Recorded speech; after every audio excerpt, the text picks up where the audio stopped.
Bonjour famille, j'espère que vous allez bien. Bienvenue sur la chaîne Channel A. Je suis ici pour vous informer, pour vous faire vibrer et pour réagir à tous les buzz, toutes les informations et toutes les actualités qui circulent sur la toile. Mettez-vous à l'aise, voici les nouvelles du jour.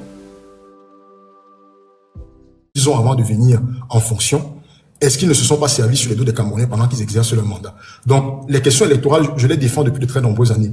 Mais il faut aller beaucoup plus loin. Et ça, je l'ai dit bien avant de me porter candidat à l'élection présidentielle. Le RDPC ne modifiera pas les conditions de jeu.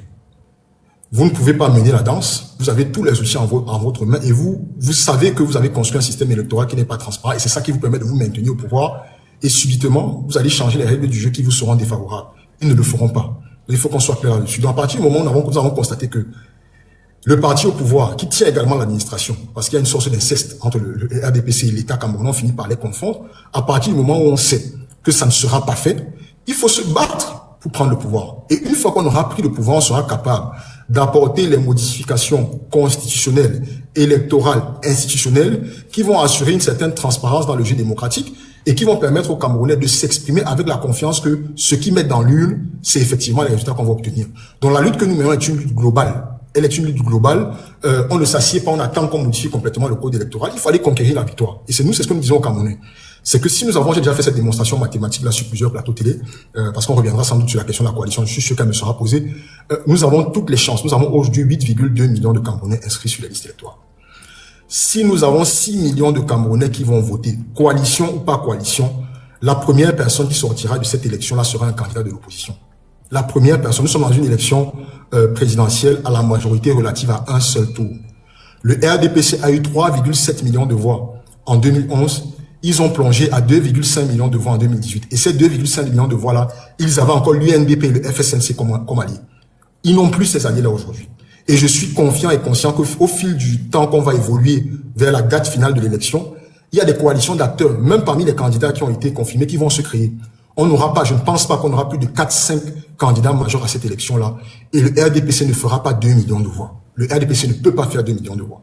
Donc, si nous travaillons, nous continuons à implanter nos outils de surveillance, de contrôle du vote, nous continuons à faire connaître nos idéologies et nous travaillons vers la convergence de nos programmes et de nos stratégies, la personne qui sortira victorieuse de cette élection-là, que ce soit moi ou un autre, sera un candidat de l'opposition. Mais pour ça, il faut que les gens se mobilisent pour aller voter. Et une fois que nous aurons obtenu cette victoire-là, nous pourrons nettoyer le système électoral pour que dans l'avenir, les Camerounais ne se démobilisent plus du jeu, du vote, parce qu'ils estiment qu'il n'y a rien à y faire. Moi, je suis confiant. Il faut aller à la bataille, il faut gagner cette élection-là et ensuite on pourra avoir des règles de jeu saines. Ok, merci pour cette éclaircie.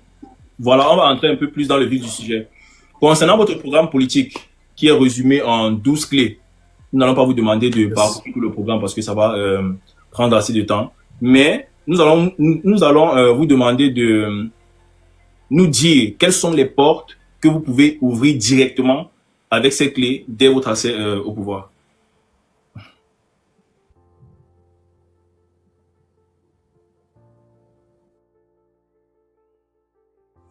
Est-ce que vous... Ouais, peut-être la connexion. Ça a bugué. Ouais. Pas mal le jeu de mots. Hein. Quelles sont les portes qu'on peut ouvrir avec ces clés? Yes. Bon, là, on va attendre qu'ils reviennent là. Voilà, je vais remettre un peu les commentaires. Les gars, soyez responsables s'il vous plaît. C'est pour ça que j'ai bloqué les commentaires.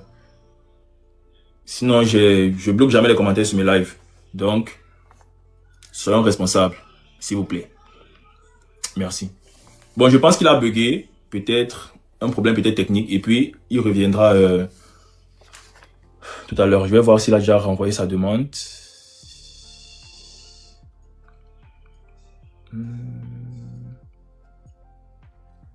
Tout ça, c'est le continent. Les aléas du direct. Ta connexion, c'est un problème. Bon, on va attendre 2 à 3 minutes qu'il rétablisse son problème technique et puis qu'il revienne parce que je pense que vous avez beaucoup de questions à lui poser. Moi, ça sera la dernière pour moi. Il va un peu nous dire ce qu'il fera une fois au pouvoir, genre ce qu'il pense accessible directement.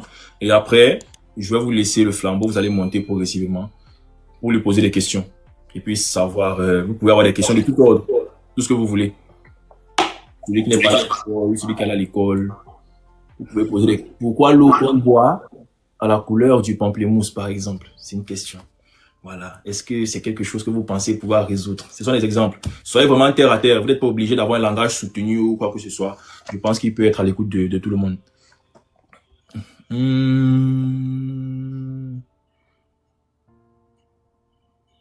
Là, je le cherche.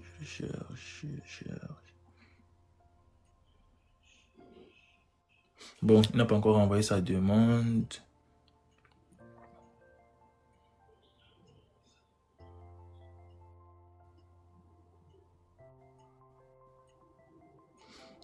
Mais bon, en attendant le candidat à la présidence, madame, j'aurais une question pour vous. Dites-moi, monsieur. Avant qu'il ne continue, tout le monde ici sur les réseaux sociaux sait déjà que vous avez pris position et que votre candidat c'est Monsieur Hiram Samuel Iodji. Pourquoi avez-vous fait ce choix? Avant, sauf si je ne m'abuse, je ne vous ai jamais vu prendre position. Pourquoi ça s'est fait aujourd'hui et votre regard s'est porté sur lui? Bon, déjà, je vais dire qu'on m'a donné des candidats un peu tous les jours. Hein. Quand j'ai interviewé Cabral, on m'a dit que c'était mon candidat. Dès que je dis X, on dit que Kamto c'est ton candidat. Y. Et au final, j'ai fini par décider que Hiram c'est mon candidat en 2025 parce que j'ai écouté son programme. J'ai lu son livre qu'il a écrit en 2011, Mes rêves de jeune le Cameroun pour les 50 prochaines années, qu'il a écrit quand il avait 23 ans, c'est-à-dire l'âge que j'ai aujourd'hui. Et je me suis reconnue dans chacune de ses phrases. C'est-à-dire que je suis une personne qui croit fermement, comme je dis souvent, je suis une amoureuse de l'Afrique. Je crois en panafricanisme. Donc je pense que l'Afrique, pour se développer, aura besoin de s'unir. En écoutant Hiram, parce que j'ai fait une interview avec lui, pour ceux qui ne savent pas, d'ailleurs, allez la regarder, elle dure à peu près 2 heures. J'ai écouté Hiram, et simplement, j'ai vu quelqu'un qui parlait comme moi, qui comprenait ce que moi je me dis, ou alors, parfois on se dit qu'on est les seuls à penser comme ça. Et puis on croise quelqu'un qui pense comme nous, on se dit qu'on n'est pas finalement fou. Donc, simplement, il correspond à mes valeurs. Il correspond à l'image du candidat que je l'imaginais pour le Cameroun. Et j'aurais pas pris, comme je dis souvent, le risque de mettre en péril ma réputation de neutre, de critiqueuse des politiques des autres, si je ne pensais pas réellement que c'était pour moi le bon candidat. C'est la raison pour laquelle depuis là, je regarde, je me pose des questions, parce que moi, mon choix est déjà fait. Maintenant, il faut pouvoir laisser les autres se convaincre. Ok. Bon, je bagarre entre la connexion comme telle de la maison et celle de mon téléphone. Donc, petite coupure. Il n'y a pas de problème. Bon, je ne sais pas si je dois répéter la question que j'ai posée précédemment. Je crois que tu l'avais entendu. Enfin, je sais pas. Je voulais que je parle de mon programme, mais je n'ai pas attendu la fin de la question. Ok. Je disais que on ne peut pas vous laisser parcourir tout votre programme parce que ça va nous prendre assez de temps. Donc, ce que nous voulions, c'était de nous dire, en fonction des 12 clés que vous avez, les portes que vous pensez pouvoir ouvrir directement à votre accès au pouvoir. C'est-à-dire les clés les plus importantes que vous trouvez, que vous allez, réalisables dès votre prise. Oui, bon, dans l'immédiateté, pour faire la bonne présentation générale, tu l'as dit, nous sommes partis d'un projet de société qui s'intitule l'Afro-Socio-Libéralisme, qui est un document global, comme j'ai dit, qui présente notre vision sur les 25 prochaines années. Et partant de ce document-là, on a consulté des avis, des experts, on a fait des sondages en ligne. On a identifié 12 clés, qui sont en fait les 12 chapitres qui vont constituer le programme détaillé que les Camerounais vont découvrir dans les prochains jours. Ce sera les 12 chapitres. On nous fait beaucoup le reproche qu'il y a telle ou telle autre question qui ne sont pas dedans. Ça pourrait être assimilé à de l'oubli. Mais nous avons fait le choix au moment d'aller vers les Camerounais pour entamer la discussion sur la question électorale, de ne pas venir avec un document qui serait complètement indigeste. Donc, on a fait exprès d'y inscrire les réformes principales, celles les plus importantes qui permettraient au moins qu'on ait une idée et une vision de ce que l'on propose. Donc, c'est 12 clés. La première clé, c'est l'une des plus importantes, peut-être pas la seule, parce qu'il revient beaucoup dans l'analyse de notre projet, les questions sur comment est-ce qu'on finance ce qu'on propose. Et c'est essentiellement la première clé. Dans la présentation actuelle, justement, on l'a mise comme ça, pour qu'elle puisse permettre de comprendre, mais dans le programme définitif, je pense que ce sera le 3e ou le 4e chapitre. En tout cas, ce sera pas le premier. Mais on a insisté pour que ce soit très clair. Le Cameroun est un pays doté de richesses qui a un budget de plus de 7 000 milliards, qui va probablement côtoyer 8 000 milliards, qui devrait être beaucoup plus quand on compare des économies qui nous ressemblent, comme celle de la Côte d'Ivoire notamment. Et le bon sens, où j'allais dire les ratios que nous présentent les cabinets internationaux, les bailleurs de fonds nous disent que pour une économie en voie de développement comme la nôtre, si vous voulez parvenir à atteindre les performances que vous visez, vous devez avoir un équilibre dans votre budget pour à peu près 60% entre les dépenses de fonctionnement et le service de la dette, donc le remboursement de vos emprunts, et 40% vers l'investissement. Au Cameroun, on est dans du 75-25, c'est-à-dire 75% pour le fonctionnement et 25% pour l'investissement. Donc, on a une administration qui consomme beaucoup trop d'argent et qui nous empêche d'allouer nos ressources aux besoins les plus importants. Donc, notre première clé, c'est un ensemble de mesures qui visent à retrouver l'équilibre. 60-40 que l'on vise. Et en fait, quand vous regardez le dernier budget, je crois qu'on est à 5 600, 5 700 milliards de fonctionnement, vous devez ramener ça à 4 400 milliards. Donc, il faut réaliser une économie de 1100 à 1200 milliards chaque année pendant les 7 prochaines années, puisque c'est le programme du septennat, pendant les 7 prochaines années, pour se doter de pratiquement 10 000 milliards qui permettraient d'être investis dans les écoles, les hôpitaux, les routes et les infrastructures de production de l'énergie. Donc ça, c'est ça la première clé. On va le faire principalement déjà en réduisant la taille du gouvernement. On pense qu'on n'a pas besoin au Cameroun d'avoir un gouvernement de 63 membres, qui en fait est une logique qui est utilisée par le parti au pouvoir pour récompenser un peu les pontes du régime qui ont obtenu des résultats électoraux satisfaisants dans leur contrée. Un gouvernement de 20 membres nous semble suffisant pour pouvoir construire et piloter l'action gouvernementale.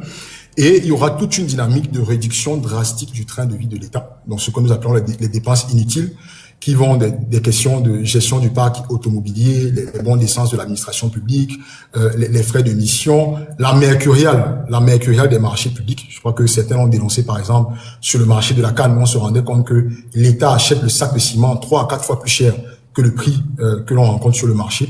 Donc, il s'agira de mettre en place toute cette mesure-là pour aller chercher l'économie budgétaire qui va nous permettre d'aller implémenter toutes les réformes dont on a besoin. C'est ça la première clé. Je ne sais pas si tu veux qu'on aille comme ça, clé par clé. Je vais en prendre deux ou trois autres. La deuxième clé, parce que là aussi j'ai été surpris quand j'ai publié la dernière version du manifeste Les 12 clés, je crois qu'il y a 3 ou 4 jours sur TikTok, et les gens ne semblaient pas y déceler tout de suite les propositions qu'on avait en termes de résolution de la crise anglophone. Or, c'est l'essence et le principe de la deuxième clé. Ce que nous disons, je pense que dans mon récit initial, j'en ai suffisamment parlé, le Cameroun, tel qu'il est structuré, tel qu'il est organisé, tel qu'il est administré aujourd'hui, est encore le résultat de ce que les puissants de la pensée coloniale ont décidé pour nous. C'est-à-dire que nous avons été un territoire où les gens vivaient, on n'était pas un pays. À Berlin, en 1885, on nous a découpés. Ensuite, quand l'Allemagne a perdu la Première Guerre mondiale, ce territoire a été scindé en deux. Une partie a été mise sous l'administration de la France et l'autre sous l'administration de l'Angleterre, avec les conséquences sur le système économique, sur le modèle de gouvernance et autres. Et on a continué de fonctionner comme ça. Aujourd'hui, notre volonté à nous, c'est de construire un modèle de gouvernance qui est cohérent avec ce que nous sommes. Et donc, nous, ce que nous proposons dans ce sens-là, c'est, dès notre accession à la magistrature suprême en octobre 2025, de construire une démarche de consultation de la base vers donc des consultations locales, puis des consultations départementales et régionales, pour qu'au plus tard, 1 an après l'élection, donc en octobre 2026, 1 an après l'élection d'octobre 2025, on puisse tenir une conférence nationale souveraine qui permettra donc que le projet de constitution qui va être produit à travers cette conférence-là va émaner des propositions que les Camerounais auront fait sur l'ensemble du territoire. Donc c'est cela. Et nous pensons que c'est le seul moyen de parvenir à une résolution, non seulement de la crise anglophone, mais de tous les relents de crise que l'on entend tout sur l'ensemble de notre territoire, c'est en fait d'asseoir les Camerounais à travers leurs représentants à la même table pour qu'ils définissent, et donc on reviendra sur la question électorale, qui définissent le mode de fonctionnement des institutions, l'équilibre entre leur pouvoir exécutif, législatif, judiciaire, l'interaction entre le pouvoir central. Nous sommes des fédéralistes, nous défendons un État qui a un modèle fédéral, pas par mode, mais parce que quand vous regardez les sociétés africaines, même les plus anciennes, elles ont toujours été organisées sous un modèle qui ressemblait à une fédération. Et donc, c'est ce qui nous convient. En plus, quand vous y ajoutez toute la diversité que le Cameroun a, c'est ce qui nous convient le mieux. Mais comment est-ce qu'on va organiser cette fédération-là? Nous pensons que c'est à travers une conférence nationale souveraine qu'on peut le faire. Le MP3 a sa propre approche de la forme de l'État, qui est un État fédéral. Il y a un État fédéral avec 5 grandes régions. Mais nous pensons que même si nous parvenions à gagner l'élection présidentielle, un seul parti politique, surtout que c'est une élection présidentielle à la majorité relative, ça veut dire qu'il y a des chances que celui qui la remporte n'ait même pas 50%. Un seul parti politique ne peut pas décider de comment est-ce que nous devons de nouveau structurer et administrer notre territoire. Il faudra que ça provienne d'une large concertation qui se sera assurée de prendre en compte les avis de tout le monde. Donc c'est un peu ça la deuxième clé, et c'est un peu la même logique que nous avons appliquée sur toutes les clés, en se disant, ayons le courage de sortir du carcan dans lequel on nous a enfermés. Je vois qu'il y a beaucoup de critiques sur le fait que, il y a des gens qui sont très favorables, mais il y a des critiques également sur le fait que nous défendions la construction d'un système éducatif camerounais unique, bilingue, francophone et anglophone. Et j'ai déjà expliqué pour quelles raisons, qui intégrera également l'apprentissage des langues de l'histoire du Cameroun, mais là aussi sur l'ensemble des plans, sur la question de le modèle de gouvernance, le modèle de production économique, nous devons avoir le courage de nous dire que le Cameroun dans lequel nous vivons, ce n'est pas nous qui l'avons conçu, c'est les autres. Et ils les ont conçus pour deux raisons principales. Après la révolution industrielle en Europe, le grand continent européen avait besoin de débouchés pour ses produits et avait besoin de matières premières pour son industrie. Donc la conquête du monde visait simplement à consolider leur puissance. Et c'est dans ce sens-là qu'ils sont arrivés chez nous. Et tout ce qu'on vit, comment on fonctionne, comment on est organisé, continue de participer à céder une partie de nos puissances, une partie de notre force pour consolider la puissance des autres. Et donc, pour sortir de là, il va falloir prendre des mesures difficiles. Je comprends que tu as posé la question de qu'est-ce qu'on peut faire tout de suite? Parce qu'effectivement, dans notre programme, il y a des axes qui ne vont pas avoir des résultats immédiats. De toute façon, je pense que le prochain président de la République du Cameroun, quel qu'il soit, ce ne sera pas évident pour lui. Il va trouver un État en crise, un État divisé, un État fortement endetté. Donc, il va falloir avoir des mesures immédiates, mais il y a des mesures qui prendront du temps à être implémentées. Donc, c'est cette logique-là, je vais pas dire de décolonisation, mais c'est un peu ça, cette logique de réappropriation de notre destin en tant qu'Africains et en tant que Camerounais. C'est celle-là qui a guidé l'énoncé, l'élaboration de chacune de nos clés, de chacune de nos réformes. Et dans quelques jours, ça va pas tarder, dans quelques jours, le programme détaillé sera publié. Pour chacune de nos réformes, nous allons présenter le plan d'action, étape 1, étape 2, étape 3, étape 4, étape 5. Nous allons dire ce que ça va coûter et nous allons dire exactement où est-ce que nous allons prendre l'argent pour financer ces réformes. Ok, merci d'avoir répondu à la question. Bon, là, je ne vais pas m'adresser à vous, je vais m'adresser au peuple camerounais qui nous regarde. Bon, je pense que c'est maintenant que vous allez pouvoir vous mouvoir et venir poser vos questions afin d'avoir des éclaircies sur ce que le candidat vient de nous dire. Il n'a pas parcouru tout son programme politique, il nous a pas présenté les 12 clés. Donc, en fonction de ce que vous connaissez ou bien en fonction de vos besoins personnels, ce que vous vivez, ce que vous ressentez au quotidien, vous pouvez monter ici pour exprimer ce que vous ressentez de par des questions. Et puis après, je pense que il vous donnera des réponses et puis vous allez voir si ça correspond à vos questions. Bon, les gars, s'il vous plaît, il faut que ça se passe dans le respect. Je vais faire monter personne par personne. Je vais le faire au hasard. C'est pas comme s'il y a, non, c'est au hasard. Je vais piquer. Quand vous montez, vous respectez le jeune homme, vous me respectez, vous respectez Missiva, pour que l'atmosphère soit, je sais pas, conviviale. Merci. Bon, on va commencer par...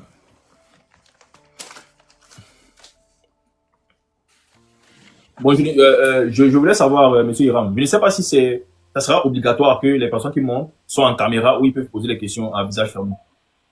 Peu importe. Je pense que libre à elle, libre à cette personne de choisir comment est-ce qu'elle veut s'exprimer. Le plus important, c'est que, comme tu as dit, on reste respectueux et puis que j'y réponde. Ça marche. Pas d'existe. Ok. Bonsoir, le roi du pôle Nord. Bonsoir tout le monde. Merci de m'avoir fait monter. Bon, ma question est assez simple. Pensez-vous que le Cameroun ait vraiment besoin d'un président démocrate ou bien d'un dictateur actuellement?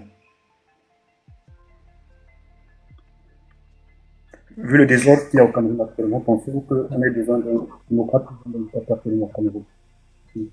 Le président a besoin de quelqu'un, le Cameroun a besoin d'un président qui va y faire du l'ordre. Je comprends très bien pourquoi vous posez la question. Je ne suis pas un pro-dictateur. Je ne suis pas un pro-dictateur. Claire des mesures qu'il va implémenter et surtout qu'il mette en place une architecture dans tous les domaines qui permettent un contrôle efficace. Aussi simple que ça. Quand quelqu'un a commis un acte répréhensible, il puisse être traduit devant les juridictions compétentes. Quand un gestionnaire de la fortune publique s'est emparé de l'argent de l'État, que la justice puisse s'en saisir rapidement. Quand il y a du désordre urbain, que les polices locales puissent intervenir. On a besoin d'un démocrate rigoureux, qui sait où il va, qui sait où il va amener le Cameroun et qui mette en place un système de gouvernance qui va sévir de manière rigoureuse, excusez-moi la répétition, chaque fois qu'un méfait sera connu. Je ne suis pas en faveur d'un dictatoriat au Cameroun. Je suis un démocrate, je ne peux que défendre la démocratie. Bon, le roi du pôle Nord, j'espère que tu as eu ta réponse, donc on va passer à la prochaine personne.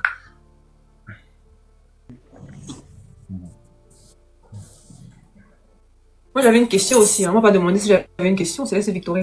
Est-ce que nous pour on est dans la Question viendront après, s'il te plaît. Voilà.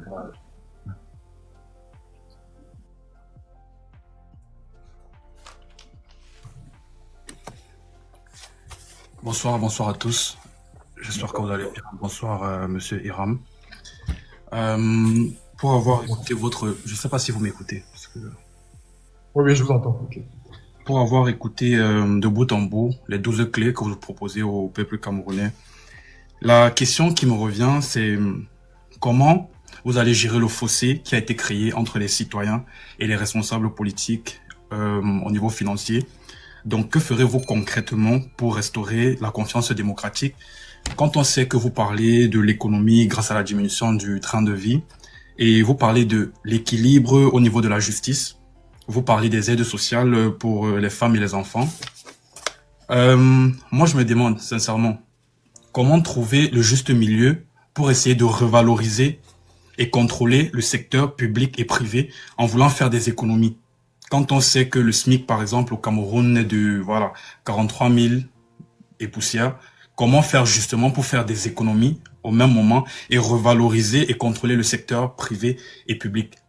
Vu que vous parlez dans votre programme justement d'industrialisation qui va justement mener aux emplois, à plusieurs emplois. Donc ça, c'était un peu ma question. Je t'entends plus, ça a coupé un moment. Ouais. Ça a coupé un moment. Mon gars, quand il va revenir, quand tu finis la question, tu te mutes directement parce que je pense qu'on a... Ok. Ouais. Ça peut être un peu. Et le Cameroun ici, il y a quoi avec la connexion? C'est quoi, moi, là? C'est quoi? Voilà. Donc, je pense qu'il va revenir d'ici peu, là. Je pense qu'il va revenir. Mais Orange, c'est un chef d'État qui est là. Pourquoi tu... Oh, d'accord. Sinon, comment tu vas, mon gars? Ça va et toi? Moi, je suis là. Tranquille. Tu as mis le plus beau drapeau du monde derrière toi. Tu vois comme il est très très joli, là. Mais toi, tu voulais poser quelques questions aussi. Mais d'ailleurs, il y a un truc là. C'est l'occasion que le président n'est pas là. Il y a beaucoup de gens qui disent qu'on a payé les influenceurs pour faire parler Hiram ou bien pour mettre en avant. Moi, personnellement, je n'ai pas été payé. Donc, vous avez été payé sans me partager l'argent. Venons partager. J'ai vraiment vu ça à plusieurs reprises. Je vais vraiment rentrer dans les commentaires.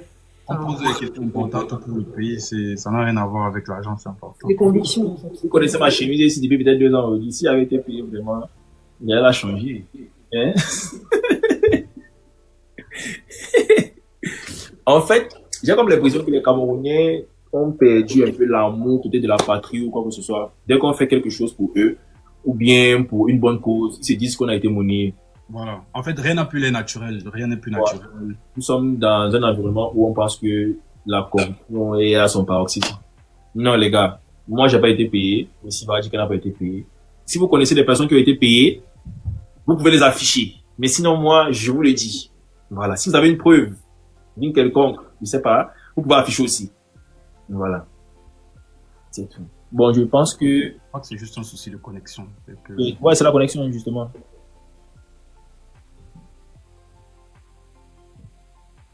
Et même déjà rien que par la connexion, on est tous d'accord que, voilà, il y a beaucoup de choses à changer. C'est pas normal que le réseau de Missy va déranger comme ça. Le réseau de Missy ne peut pas déranger, c'est votre réseau qui dérange. Il n'y a pas le réseau au Canada. Ni, tu vis où déjà? En Allemagne, tu es d'accord? Il n'y a pas le réseau au Canada, non? Pourquoi tu expliques l'Allemagne? Tu dis que quoi? Pourquoi tu expliques l'Allemagne? Parce qu'il y a l'Allemagne, il n'y a pas le réseau au Canada. Laisse l'Allemagne, il n'y a pas le réseau au Canada. Bon, et aussi, voilà. C'est vrai, les créateurs de contenu, vous ne savez pas dissocier, je vais dire ça comment même, peut-être les blagues du sérieux. Vous pouvez pas faire une vidéo où vous dites que non, j'ai fait une vidéo, je t'ai tagué, pourquoi je n'ai pas publié comme ça. C'est pas, il sait pas. C'est vrai, il est là, il fait passer un message. Mais c'est pas notre ami. Il sait pas comment vous allez percevoir ça, c'est pas notre ami. C'est pas notre camarade. Le respect qu'on donne à tous ceux qui sont en haut aujourd'hui, c'est le même respect qu'on doit lui accorder. Parce que d'ici octobre, il peut accéder à la magistrature suprême. Et je ne pense pas que les blagues que vous commencez maintenant vont s'arrêter quand ça sera officiel. Donc les gars, le respect doit être, je ne sais pas pourquoi. Vous devez vous en tenir.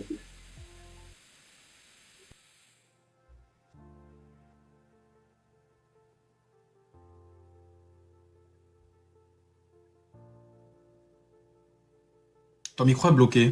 Je sais pas, on t'entend plus.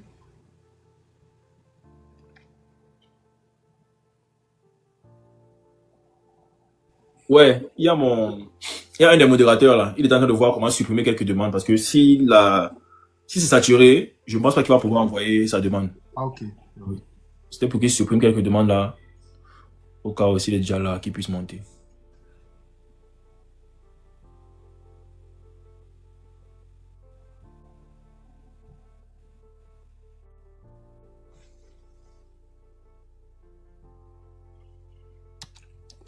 Et aussi, je voulais notifier quelque chose, les gars.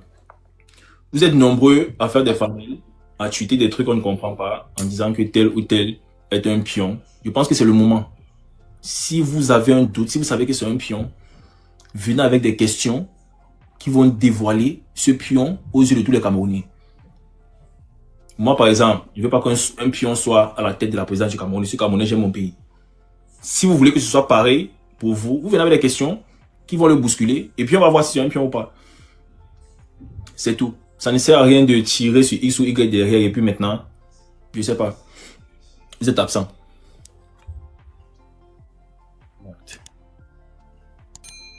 Quelqu'un dit que toi-même tu es un pion. Donc, Bientôt, on va dire que nous-mêmes, nous sommes les pions. yeah, donc, dans l'histoire, si toi-même tu es un pion, donc ne le fatigue pas en fait. Avec tout le monde est un pion. Bon, je sais pas. Bon, je pense que l'équipe de Monsieur Hiram nous regarde. Donc, je sais pas si c'est un problème que vous pouvez régler. Là, parce que je vois pas sa demande. Si c'est juste la connexion. Mais, envoyez même le... Le nombre d'invités empêche d'envoyer la demande. C'est ce qu'il dit. Ouais, attends, oui. Ok. Il faut retirer cette personne.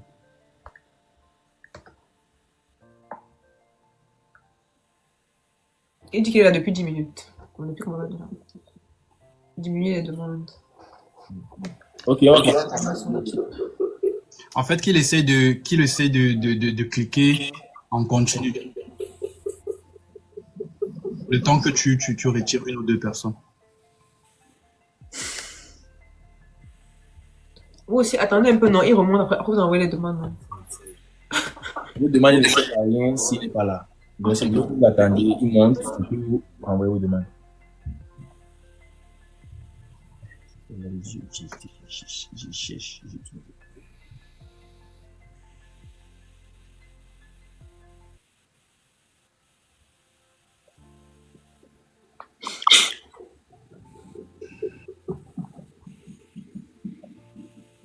Les gars, s'il vous plaît, enlevez un peu vos demandes, le temps qu'il monte. S'il vous plaît, les gars.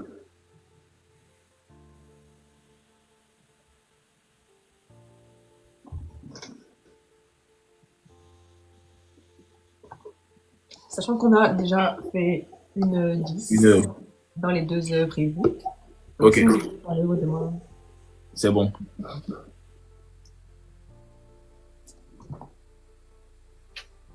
Parfait. Le micro est coupé, monsieur Hiram, le micro est coupé. Je dis merci, je suis en bas depuis, mais j'arrive pas à faire la prochaine demande. Donc, merci Ouais. de m'avoir permis de rejoindre. Je reformule ma question parce que je peux très bien le faire. Ok. Oui, vas-y, s'il te plaît. Du coup, j'étais en train de dire qu'il y a un fossé qui s'est créé entre les citoyens et les responsables politiques. De manière, tout le monde peut constater ça, entre les biens, comme vous avez mentionné, les biens et la vie des citoyens lambda. Donc, moi, ma question, c'est que ferez-vous concrètement pour restaurer la confiance démocratique? Et ensuite, justement, vous avez mentionné que vous vouliez économiser grâce à la diminution du train de vie des ministères et tout ce qui va avec, et de l'équilibre au niveau de la justice. Vous avez également parlé des aides sociales pour les femmes et les enfants. Bon, pour moi, j'aimerais savoir comment vous allez revaloriser et contrôler le secteur privé et public tout en voulant faire des économies quand on sait par exemple que le SMIC du Cameroun est à 43 000 ou quand on sait par exemple que le Cameroun a énormément de dettes qui pourront justement traîner ou bien empêcher certaines manœuvres que vous avez mentionnées. Donc ça, c'était ma question. Sur la question du rétablissement du lien de confiance entre les Camerounais et leurs gouvernants, je pense que c'est dans un mode de gouvernance de proximité. C'est exactement ce que nous défendons. Je l'ai dit déjà, sur la prochaine constitution du Cameroun, le prochain code électoral devront émaner de consultations qui se seront assurées de prendre en compte les avis de toutes les couches représentatives de notre population. C'est comme dans l'entreprise ou dans l'associatif, le meilleur moyen d'appeler les gens à avoir un sentiment d'appartenance ou à développer le meilleur de leur performance, c'est quand vous les associez à la mise en œuvre de vos projets. C'est exactement ce que l'État du Cameroun doit faire. Si les gens sentent qu'ils ont participé à la construction de quelque chose, il y a un lien qui les rend naturellement responsables de ce qui va se passer. Donc, nous devons dialoguer à l'échelle locale, nous devons permettre à nos citoyens d'avoir tous les leviers de contrôle de l'action gouvernementale dès l'échelle locale, par exemple par des mesures où on donne tous les pouvoirs au maire et on supprime la fonction de sous-préfet qui empêche le maire de réaliser son œuvre de développement local. Quand vous n'avez pas accompli le programme par lequel vous avez été élu, au bout de 5 ans, vous êtes sanctionné. À ce moment-là, les populations savent quels ont les moyens du contrôle, de la sanction, je n'ai même pas envie de dire de la punition. Donc, il faut rétablir ce lien-là par un mode de gouvernance totalement transparent. Ça, c'est l'une des choses. Nous sommes également en train, nous avons commencé à travailler dessus, mais c'est l'une des choses que nous défendons et que nous allons mettre en œuvre. C'est une plateforme de suivi, je vais pas dire de contrôle, mais oui, mais de suivi de l'ensemble des projets publics. Une plateforme transparente qui permettra à tous les Camerounais de savoir. Dans le budget de cette année, nous avons voté, je dis une connerie, 800 milliards pour réaliser 80 hôpitaux. Au mois de décembre. Au mois de janvier, nous avons construit 50 hôpitaux. Voilà le budget que nous avons consommé.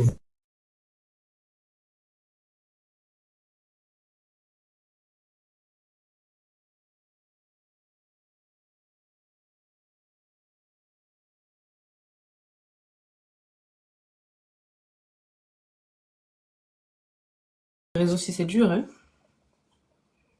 Le Cameroun. Orange, C'est ça les réalités du Cameroun qu'on veut changer. Orange doit l'avoir 6 000 à Ange. C'est ça les réalités du Cameroun qu'on veut changer, les gars. J'espère que vous avez vos cartes d'électeurs.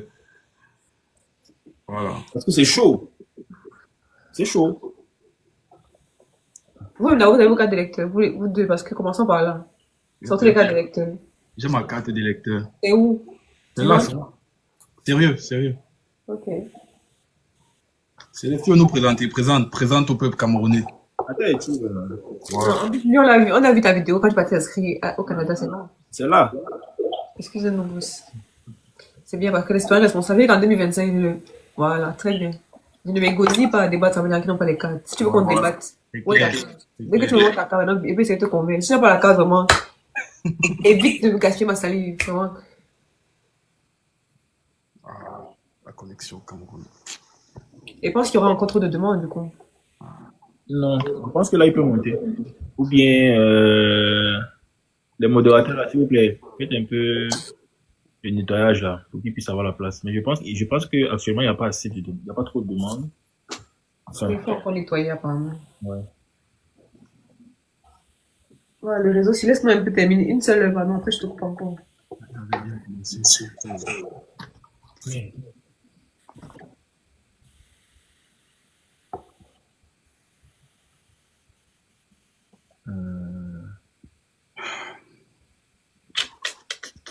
La demande est envoyée en Céleste. Ah bon? Oui, il faut vérifier. Ils sont en train de chercher. Mais normalement, ça doit monter. Quand il envoie la demande, c'est en haut, non? Putain, faut chercher.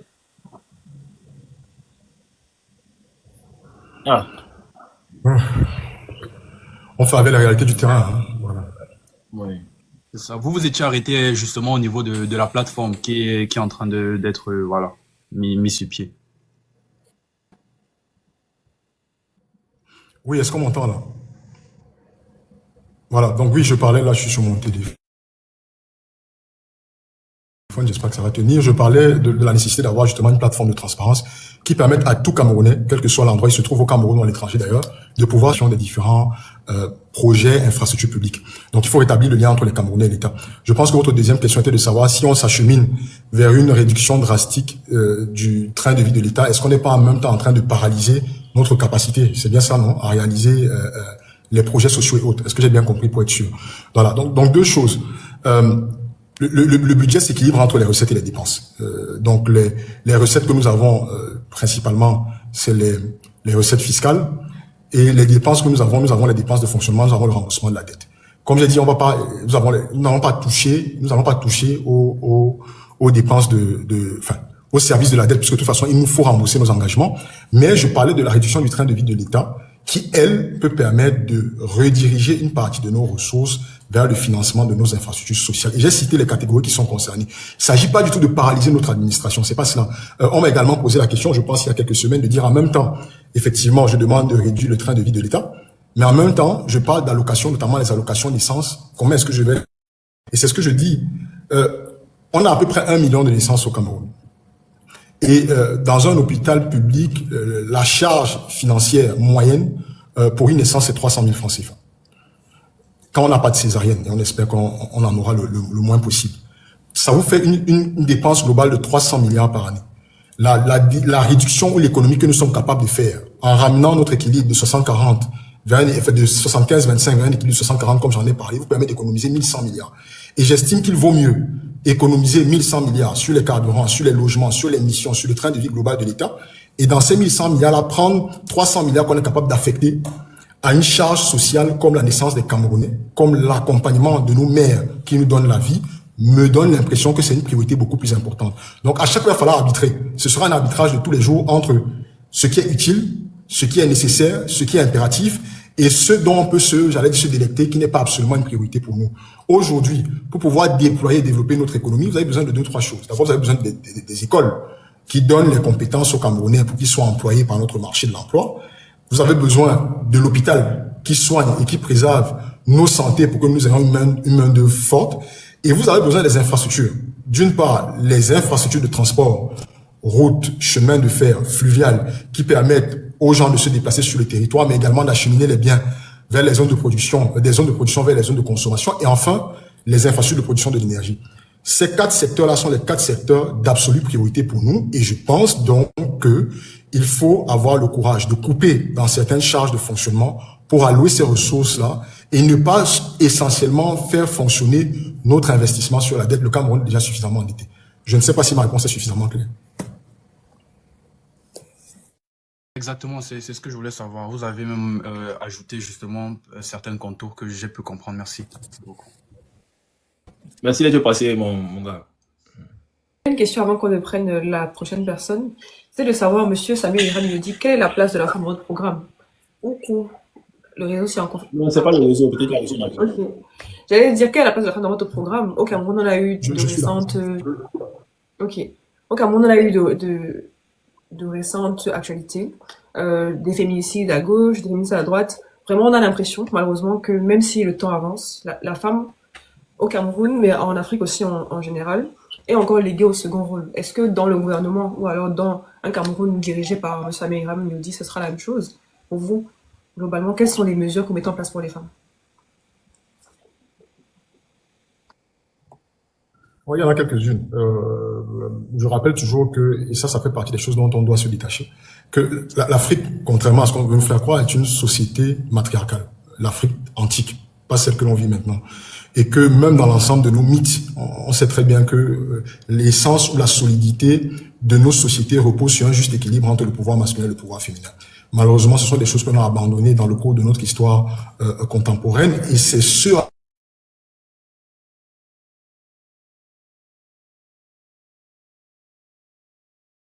à quoi nous aspirons, toutes les couches de la population pour un État comme le nôtre, de savoir que sa ressource la plus importante, ce sont ses hommes, ce sont ses enfants, et que les personnes qui donnent la vie à cette ressource-là, ce sont les femmes. Et donc, il faut qu'on mette rapidement une infrastructure qui permette de protéger au moins la vie, c'est-à-dire l'accouchement, la maternité, mais également les soins de santé pour nos enfants de 0 à 10 ans. Mais spécifiquement pour le cas des femmes, nous avons 2-3 mesures. Nos femmes, nos mères, nos sœurs subissent de nombreuses violences tant dans leur foyer que dans nos sociétés traditionnelles qui ont gardé plein de choses dont il faut savoir se départir. Et nous pensons qu'il faut une pénalisation beaucoup plus stricte pour les violences faites aux femmes, les violences faites dans le foyer, mais également les mutilations sexuelles dans un certain nombre de sociétés traditionnelles qui continuent quand même à être une pratique. Nous sommes on a un quota minimum de représentativité des femmes dans les assemblées, donc les conseils régionaux et l'Assemblée nationale. Mais je pense que nos mesures, quand elles sont regardées dans leur ensemble, permettent de résoudre des problèmes qui touchent l'intégralité de la société, même si les femmes continuent et doivent toujours être le pilier de la vision telle que nous l'entendons. Voilà. Est-ce que vous êtes satisfait de votre réponse, Bissima? Je ne sais pas si je suis même bien entendu. Non, oui, mais pour la question du gouvernement, nous travaillons à aller vers une parité. nous travaillons vers une parité. Je ne peux pas venir parler de parité alors qu'il faut avoir l'honnêteté de reconnaître que même au sein du MP3, nous n'y sommes pas encore parvenus. Moi, ce que je voudrais dire, il y a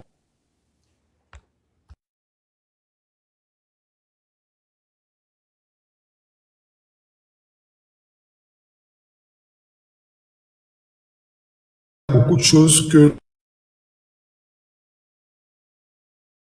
l'on a constaté nous-mêmes dans le fil de notre action politique sur le terrain. Nous regrettons,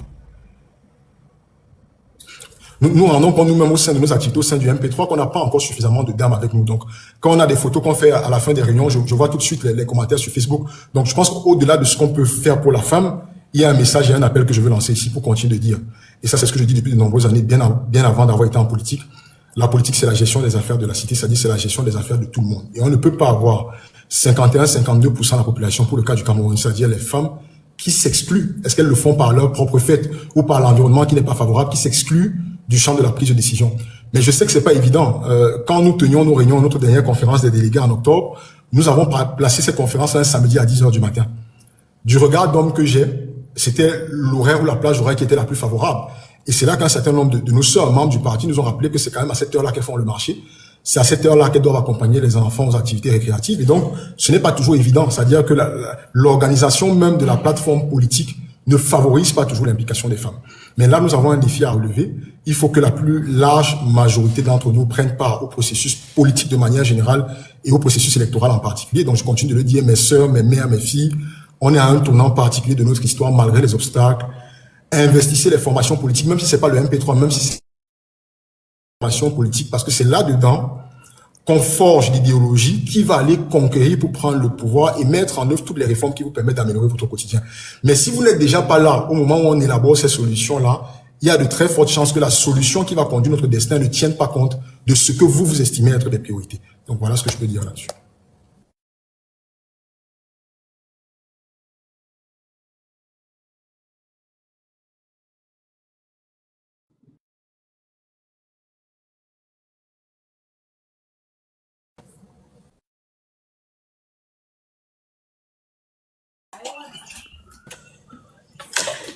Ouais. Bonsoir, madame. Bonsoir, madame Gladi.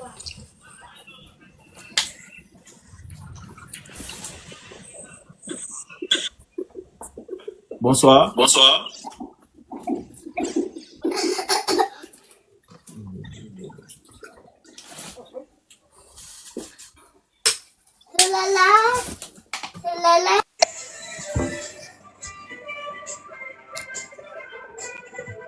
Bonsoir. Bonsoir, madame Cotis. Bonsoir, comment vous allez? Bien, merci.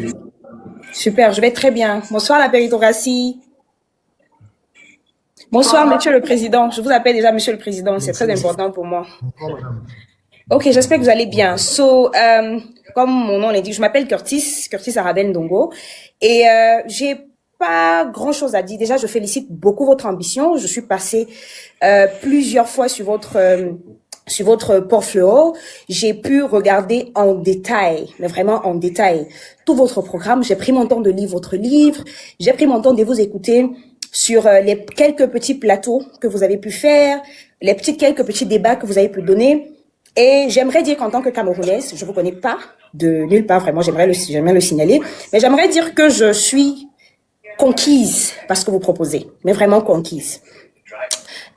Bien malheureusement ou heureusement, on est dans le continent, c'est le Cameroun, et je ne sais pas pourquoi, je suis très très très optimiste, mais on a ce que j'appelle aussi les prédictions. On essaie de se dire, ok, on est dans un pays où ça a toujours fonctionné comme ça. On a l'impression qu'on sait déjà qui va gagner. On a l'impression qu'on sait déjà ce qui va se passer, ce qui va se produire. On a l'impression qu'on sait déjà comment on va nous atomiser et tout et tout. Mais je veux quand même avoir foi en ce que voilà, c'est une année exceptionnelle, en ce que voilà nos efforts, les luttes qu'on a pu avoir au niveau des inscriptions dans les listes électorales et tout ça là, je vais avoir espoir que ça portera ses fruits. Maintenant, ce que je veux, en fait, ce que j'aimerais avoir je vais appeler ça comme goutte d'eau sur moi, parce que les Camerounais sont secs. Les Camerounais sont à sec. Et j'aimerais savoir, est-ce que en cas de, je vais pas appeler ça échec, mais en cas de répétition de ce qu'on a l'habitude de voir, est-ce qu'on aura le MP3, est-ce qu'on aura un MP3 qui se déploie, qui se manifeste un peu plus que, parce que je suis désolée de vous dire que c'est cette année que je vous découvre. Donc, je voulais savoir, vous savez, on a les départementales, on a les régionales, on a mais tellement d'élections, on a tellement de choses où j'aimerais voir le MP3. J'aimerais voir le MP3 au sénatoriat, j'aimerais voir le MP3 à l'Assemblée nationale, j'aimerais vraiment sentir le MP3 parce que, OK, on a beau faire des cabales en ce moment, on a beau poster, reposter et tout. Est-ce que vous n'avez pas l'impression qu'il se fait un peu tard et qu'on devrait plutôt retravailler sur la stratégie peut-être pour la prochaine fois? Je sais pas. J'aimerais vraiment savoir c'est quoi votre... je sais pas. Ah, bon, excusez-moi vraiment. Je sais que c'est compliqué. J'aime pas dire ça parce que ça it sounds pessimist. I'm not. I'm a really, really optimistic person. But I want to know, in case of repetition, in case of this thing is happening again, what are we going to get from MP3? That's my question. Merci, Curtis. Déjà, moi, je ne pense pas qu'il y aura une répétition. L'engagement politique, au niveau où je le mène, vous avez la réflexion cartésienne, c'est-à-dire tous les éléments qui sont posés devant vous. Et ça, c'est l'équipe stratégique qui le fait, qui va vous dire, écoutez, voilà les résultats qu'on a eu dans les dernières élections, voilà comment les forces politiques sont organisées sur l'ensemble du territoire, voilà la réalité de notre chance. Si je ne regarde que ça, je suis d'accord avec vous, c'est très compliqué, il y a peut-être la volonté d'abandonner. Mais après, il y a le flair de... C'est peut-être une des raisons pour lesquelles, à un moment donné, on s'est dit, on va y aller. Même si tous les voyants sont ouverts, en tout cas en politique. Coupez le micro, s'il vous plaît. Si vous attendez en politique que les voyants sont ouverts, vous ne créez pas la surprise et vous ne créez pas la différence. Donc moi, je pense que l'année 2025 sera jusqu'à son terme une année exceptionnelle et qu'elle apportera autre chose au Cameroun. Mais ça là, ce n'est pas Hiram Youdi tout seul. C'est pas Cabral Libi tout seul. C'est pas le professeur Moïse Kanto tout seul. C'est l'ensemble des forces qu'on va mettre ensemble pour y arriver. C'est cela. Donc, c'est vous et moi. C'est votre capacité. Et vous allez voter, à être présente, à défendre le candidat auquel vous croyez, à faire connaître son offre politique. C'est comme ça qu'on va y parvenir. Je suis, par la pratique professionnelle, un entrepreneur, un chef d'entreprise. Vous ne regardez pas les défis en termes de contraintes, vous les regardez en termes d'opportunités, en regardant exactement quelle est la différence que vous pouvez apporter, ce que vous pouvez gagner. Donc, ce sera pas facile. On fait face, on combat un ordre politique. Le RIP, c'est un monstre politique. Le seul moyen d'avoir raison de ce monde politique-là, c'est une large mobilisation populaire et c'est ce que nous défendons. Maintenant, pour le cas particulier du MP3, dont je n'assume plus par ailleurs le secrétariat exécutif, mais dont je suis membre fondateur, donc je pense quand même que je peux me permettre d'en parler, même si c'est quelqu'un d'autre qui devrait le faire à ma place. Le MP3 est le résultat d'une longue démarche, comme j'ai dit, de travail dans l'associatif de par ses membres fondateurs et d'une longue démarche politique. On a créé le parti en 2019. On a attendu 4 ans pour qu'il soit légalisé. Donc, quand on le faisait, on était dans une dynamique et une démarche de long terme. C'est pas une démarche de court terme. Et nous avons pris le temps de mailler le territoire. Peu importe le résultat de l'élection présidentielle, le MP3 sera présent aux élections municipales et législatives de 2026 et probablement également aux élections sénatoriales et régionales qui vont arriver. Donc, il y a pour moi aucune inquiétude sur notre participation, sur notre capacité à finir par convaincre les Camerounais dans le temps. Il y a un coup politique à jouer en 2025. Nous pensons que nous pouvons relever le défi. Si jamais il arrivait, puisqu'il y aura un seul vainqueur de toute façon, si jamais il arrivait que ce ne soit pas nous, ou que ce ne soit pas la dynamique que nous supportons, parce qu'il y a la possibilité de se rallier derrière notre candidat, pour le moment nous défendons notre offre politique, dans tous les cas, le MP3 devra continuer à mailler le terrain. Il faudra qu'on ait des élus, il faudra qu'on ait des mairies qu'on ait pu prendre, il faudrait qu'on ait au moins un groupe parlementaire, je n'ai pas envie de dire sinon la majorité à l'Assemblée nationale. Ça, c'est le travail de la pléthore de candidats. Et vous allez les voir se déployer. Vous allez les voir se déployer dans les prochaines semaines. La plupart de ceux qui vont représenter notre large coalition, je ne voudrais pas parler seulement du MP3, je suis le candidat du FDC. Il y a une dizaine de partis politiques dans l'Alliance patriotique qui portent ma candidature. La plupart des visages que vous allez voir se déployer dès demain lundi sur les plateaux télé et sur le terrain sont des personnes qui vont porter, si jamais elles ne sont pas au gouvernement en cas de victoire et que nous perdons, sont des personnes qui vont porter nos listes aux élections locales. Donc soyez assurés qu'on ne va pas abandonner. Moi, je suis dans une démarche politique. Je suis en politique plus ou moins depuis que j'ai l'âge de 19 ans. J'en ai 37, 38 bientôt. C'est pas demain la veille que je vais abandonner. Vraiment bien le merci, ça me rassure parce que effectivement, je me dis, moi en tant que jeune Camerounaise, très, très, très, très passionnée par la politique camerounaise. Je me dis que si je dois supporter, si je dois voter, si je dois donner mon énergie pour un candidat, ce sera un candidat qui, même en cas de, let me say, failure, tomorrow, we'll be still there. Like, we'll still be there. We'll still be carrying our voice. We'll still be talking for us. We'll still be fighting for us. J'apprécie vraiment beaucoup. Je vous souhaite bon courage. Nous, on est là, on est derrière, on pousse. On va voter. On va se déployer comme on peut. Je vous souhaite mais vraiment bon courage. Je vous envoie tous mes encouragements, toutes mes félicitations déjà parce que je vous dis, je vous l'assure, ça, c'est un grand pas. J'ai rarement vu ce que je vois sur vous aujourd'hui. Vraiment, je vous souhaite une bonne soirée. Merci à Céleste et à la péritocratie de nous avoir offert cette opportunité. Mais vraiment, je suis très fière de ce que je vois là. Merci beaucoup. Au revoir. Merci, madame. Thank you. Ok. Bon, moi, j'avais une autre question. Cette question, bon, c'est quelque chose qui a remarqué qui m'a un peu intrigué. J'ai essayé de mener mes enquêtes un peu sur vous. J'ai parcouru votre profil. Et puis, je suis allé regarder les gens que vous suivez. Je considère que si vous aspirez à la magistrature suprême aujourd'hui, c'est que les personnes que vous suivez doivent être des personnes quand même importantes dans vos vies. Peut-être des comédiens qui vous donnent le sourire, des personnes politiques que vous suivez selon leurs idéologies et autres. J'ai remarqué que vous suivez Jordan Bardella. Et puis, on connaît le profil du monsieur. C'est un peu celui-là qui est très raciste en France et personne ne l'aime. Moi, ça n'a pas attiré mon attention. Pourquoi le futur président, peut-être du Cameroun, va suivre un homme tel que Jordan Bardella? C'est ma question. Tu as dit on suit les gens pour plusieurs raisons. Soit c'est parce que c'est des personnes qui comptent pour nous, soit parce qu'elles ont un discours qui nous parle et qui nous porte, soit parce qu'elles ont des stratégies qui peuvent nous intéresser. Et sur ce plan, et je suis très clair, je suis totalement transparent, je suis Jordan Bardella parce qu'en termes de communication et de stratégie politique, je trouve que je vais pas dire qu'il excelle, mais qu'il est très bon. Et qui fait partie de ceux, il est plus jeune que moi, mais de ceux de notre génération, qui savent s'y faire pour trouver les bons outils et les bons canaux pour faire passer son message. Voilà. Donc, je pense que je ne suis pas du tout aligné avec lui sur l'idéologie politique. En tout cas, il défend un parti politique qui a un passé raciste avéré. Ce n'est pas du tout ce que je défends. Moi, je pense que tous les hommes naissent égaux, qu'il y a des bons et des moins bons dans toutes les communautés, dans tous les pays, dans toutes les races. Bon, il y a une seule race, la race humaine. Et donc, mais je crois qu'en tant qu'acteur politique, il faut des fois regarder ceux qui ne sont pas alignés avec nous, mais qui apportent une certaine nouveauté, une certaine fraîcheur. Je suis un nouvel acteur politique dans un champ où il y a justement une certaine tradition de la pratique de la chose politique. Si je veux apporter de nouveau, il faut que je regarde ceux qui l'ont fait ailleurs. Et donc, je suis pas que Jordan Bardella, je suis dans plusieurs pays des acteurs politiques qui ont justement su marquer le coup et se différencier par rapport à un ordre qui était déjà établi. Ok, je suis satisfait de la réponse. Là, on a invité un frère, mais apparemment sa connexion dérange.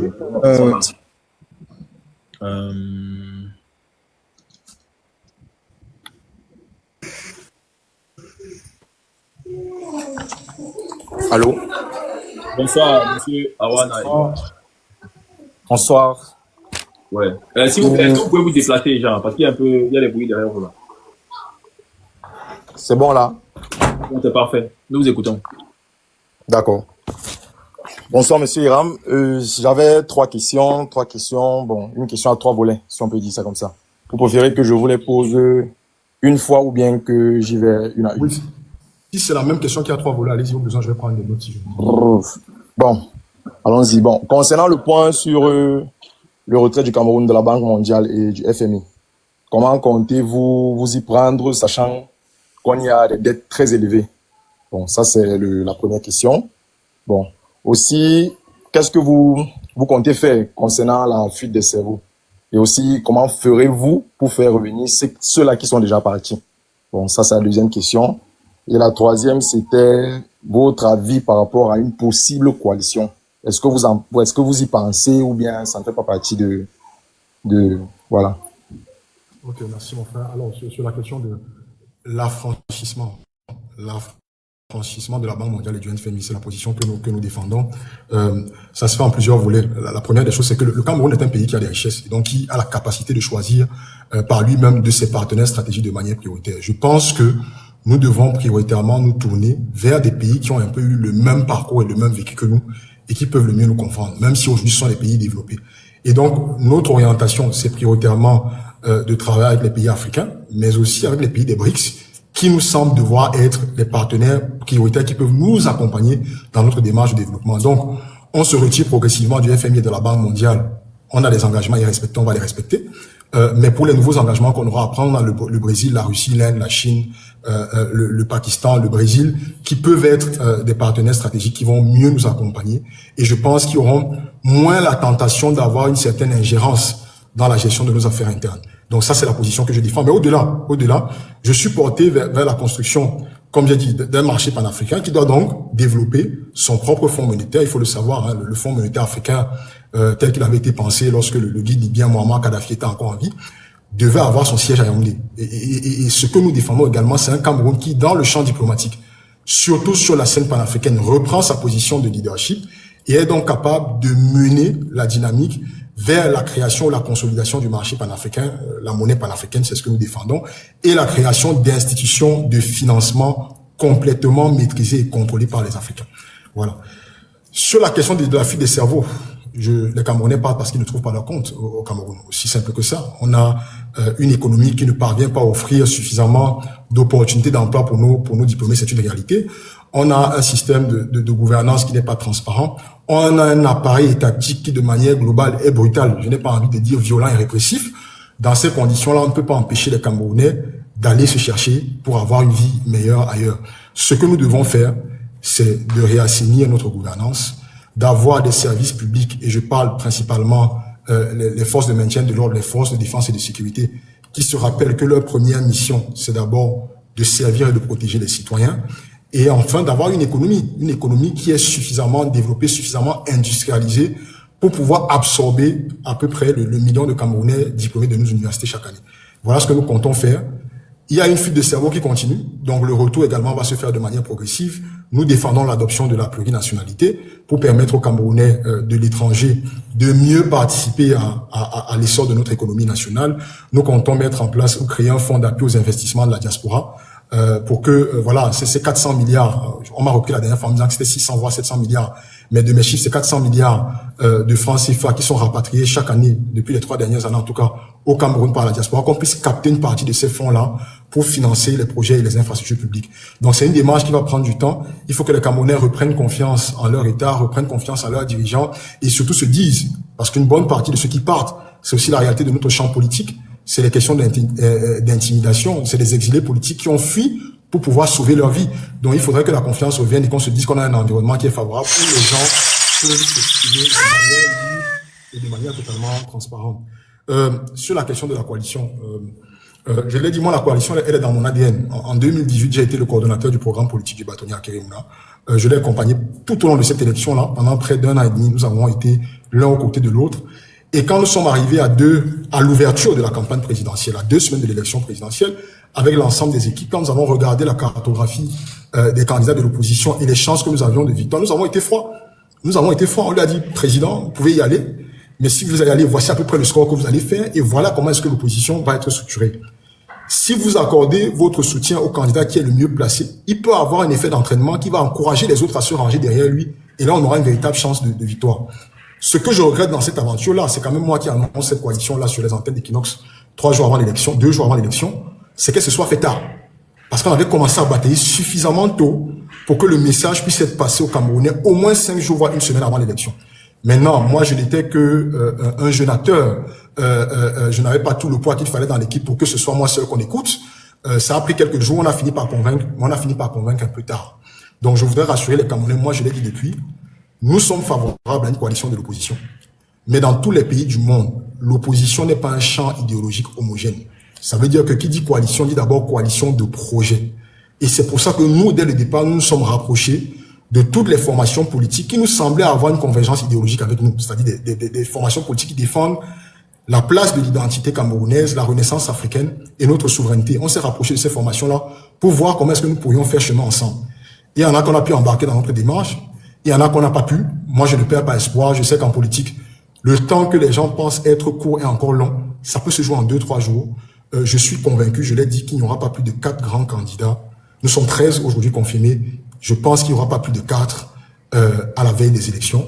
Et donc, s'il y a un candidat qui me semble être mieux positionné que moi, mais surtout avec qui il y a une certaine convergence idéologique et que j'ai l'impression qu'en me rangeant derrière lui, on peut multiplier les chances de victoire de l'opposition, j'ai poussé un candidat à le faire en 2018. Je ne sais pas pourquoi maintenant que je suis candidat en 2025, je ne le ferai pas. Donc je le ferai si c'est nécessaire. Mais pour le moment, Nous avons 2 mois, nous sommes en phase de pré-campagne, puis il va y avoir la phase de campagne. Je représente plusieurs forces politiques aujourd'hui, plus que le MP3, plus que le FDC, comme dit, on est 10 partis politiques. Il y a une annonce qui arrive dans les prochains jours. Je ne prends pas la décision seul, mais je crois que j'ai des partenaires totalement objectifs. Pour le moment, nous nous battons pour que notre idéologie et notre programme remportent la plus large adhésion. Et pourquoi pas? Parce qu'on me pose beaucoup la question de savoir pourquoi est-ce que je me rangerais derrière les autres. J'ai envie de dire, j'espère également que si on a l'impression que je suis le profil qui peut le mieux défendre le projet commun, que les autres candidats se rangeront également derrière moi pour maximiser les chances de victoire de l'opposition. D'accord. Bon, merci et bonne chance pour la suite. Merci beaucoup. Bon, compte tenu de ce qu'on remarque aujourd'hui, vous avez des problèmes de connexion. En dehors de ça, il y a Eneo. Nous avons au Cameroun. Oui, bon, nous avons. Désolé, nous avons des problèmes de connexion. En plus de ça, il y a Eneo et son frère Siamois Kamwata. Quelles sont les, je sais pas, les décisions et les résolutions que vous allez prendre par rapport à ces entreprises-là? Parce que si on doit dire les thèmes, ces entreprises nous gâchent la vie au Cameroun. Il y a beaucoup de maladies. Oui, ces entreprises nous gâchent la vie. Donc, quelles sont les résolutions que vous allez prendre par rapport à... Il faut décentraliser le service et les infrastructures publiques de manière générale. Je vais parler particulièrement du cas de l'électricité, mais c'est une question générale. Le Cameroun a aujourd'hui 58 départements. Je vous ai dit, nous sommes en faveur d'un État fédéral avec 5 grandes régions, chaque région ayant 10 à 15 départements. Donc, dans une architecture qui nous fera avoir entre 50 et 75 départements. Donc, on n'en est pas loin aujourd'hui. Mais quel que soit le découpage du territoire que vous allez faire, chacun des départements du Cameroun est doté d'une ressource qui permet de produire de manière autonome de l'électricité pour satisfaire aux besoins des populations locales. Vous avez des départements qui ont de l'eau, comme la Sanaga maritime d'où je viens. Vous avez des départements qui ont le soleil, tous les départements de nos 3 régions septentrionales. Vous avez le vent, vous avez la terre, la géothermie, vous avez le gaz. Le problème, c'est que nous sommes dans un État qui a été construit pour qu'une minorité de dirigeants concentre l'essentiel du pouvoir à Yaoundé. Et c'est pour ça que même les différentes lois et les différents projets de décentralisation n'arrivent pas jusqu'à leur terme. Parce que ces fameux 7 000 milliards de budget là, c'est une petite clique de personnes qui gèrent le pays depuis 40 ans, qui veut concentrer les pouvoirs entre eux. Ce que nous devons faire, c'est que nous devons déconcentrer. Nous disons même qu'il faut fédéraliser. La conséquence sera laquelle? La conséquence, c'est que dans notre architecture, le maire sera en charge des questions de développement local. Les questions de voirie, les questions d'organisation de l'espace public. L'État régional ou la région sera en charge des questions d'infrastructure. Donc, les moyens de transport, la production et la distribution de l'énergie. Et l'État central ne se chargera que des questions régaliennes, des questions de diplomatie, de défense, de sécurité et de justice. À ce moment-là, qu'est-ce qui se passe? Le maire que vous avez élu à Dibombari, à Kaélé ou à Bamenda a les pleins pouvoirs et les pleines ressources parce qu'il collecte l'impôt. Il a les pleins pouvoirs pour mettre en œuvre les projets de production d'électricité, de distribution d'électricité et d'adduction d'eau. S'il n'est pas capable de le faire au bout de 5 ans, les élus le sanctionnent par leur vote et mettent à la tête de la mairie quelqu'un d'autre qui peut le faire. On n'aura donc plus besoin de toujours aller vers Yaoundé pour résoudre des problèmes que l'on rencontre à l'échelle locale. Spécifiquement, pour le cas de l'électricité, nous avons déjà 2 réseaux interconnectés, le réseau interconnecté nord et sud, qui seront concentrés sur l'approvisionnement des grands centres urbains des zones industrielles. Donc voilà Yaoundé et les autres. Mais pour le reste du pays, il faut doter chaque commune, chaque département, chaque région des moyens qui lui permettent localement de produire et de distribuer l'eau potable et l'énergie électrique. Et c'est possible, c'est pas de la magie, il y a de nombreux pays africains qui le font. Il faut simplement que les gens qui se servent de notre argent pour s'enrichir acceptent de lâcher un peu du lest pour permettre aux Camerounais, à l'échelle locale, grâce aux ressources de notre pays, de résoudre leurs problèmes. C'est aussi simple que ça. Et je dis, c'est pas de la magie. En fait, comme je l'ai dit, je suis pas un messie. Moi, je me présente pas devant les Camerounais en disant que j'ai des solutions magiques.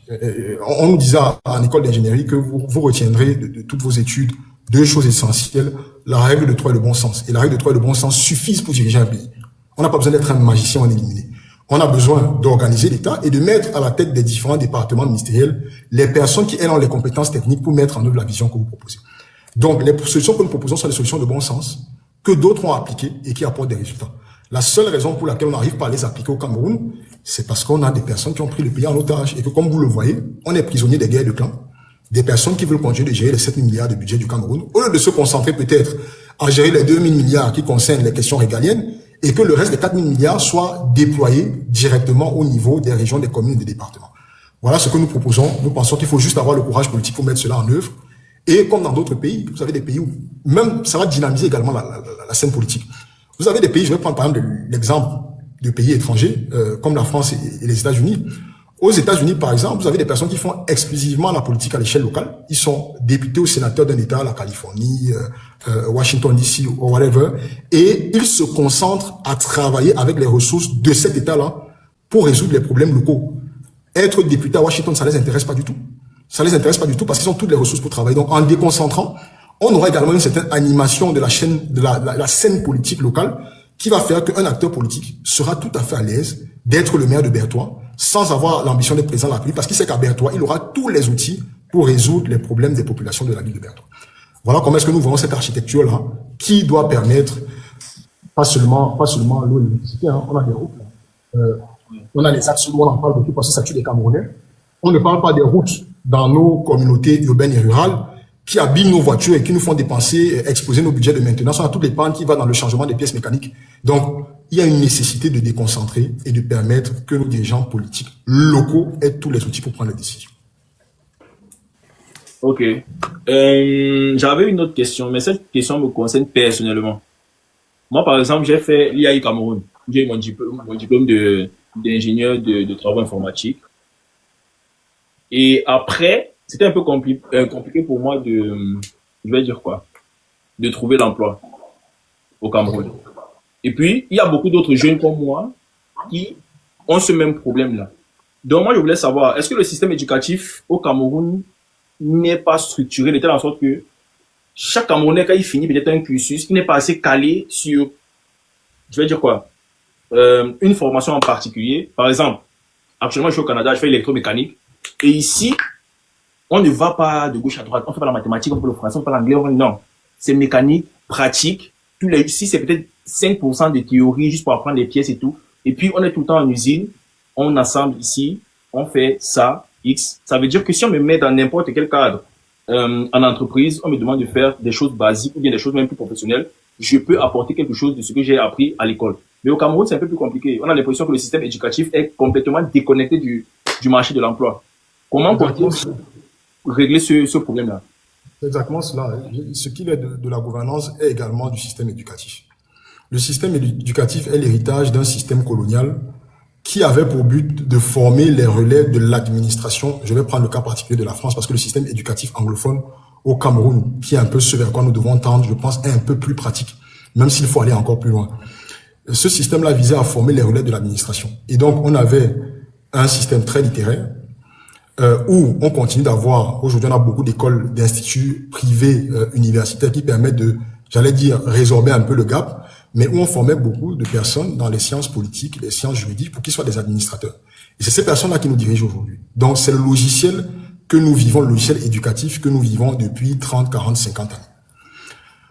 Vous voulez bâtir une économie puissante qui va donc reposer sur l'industrie. Tu es en voie, je pense, ou déjà ingénieur mécanicien, qui va reposer sur une industrie qui va donc permettre, parce que c'est l'industrie qui crée de la valeur. Quand vous multipliez les industries, qu'est-ce que vous faites? Vous multipliez les potentiels centres de création on appelle ça comment, de sous-traitance autour de l'industrie.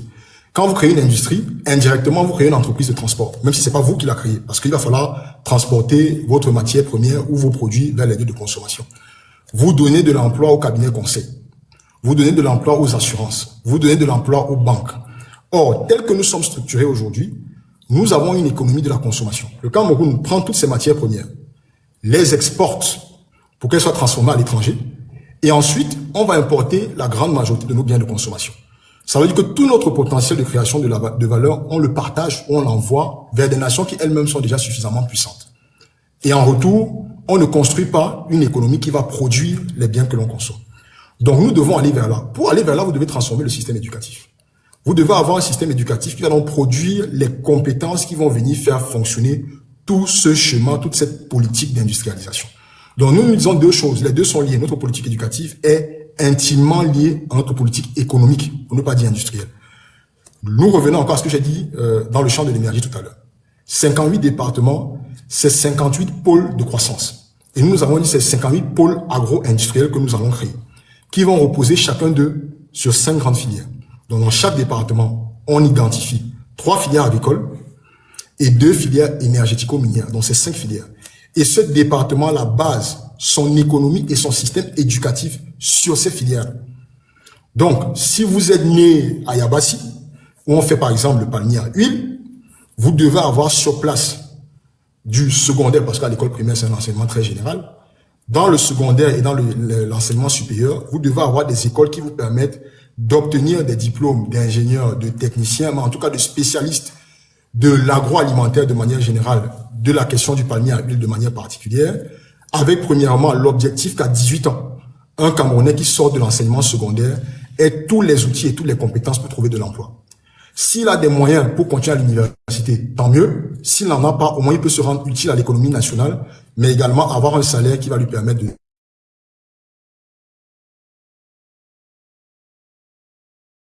nourrir sa famille.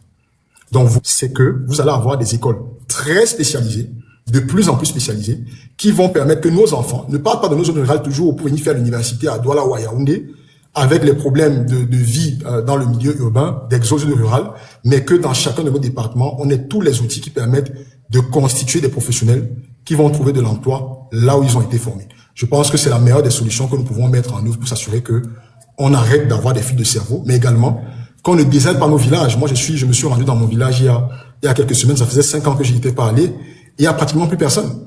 Il y a pratiquement plus personne. Donc, on doit se battre pour que nos enfants trouvent de l'emploi là où ils ont été formés et que leurs compétences, leur profil de formation correspondent exactement à ce que le marché de l'emploi réclame. Voilà. Ok, mais pourquoi de janvier à octobre?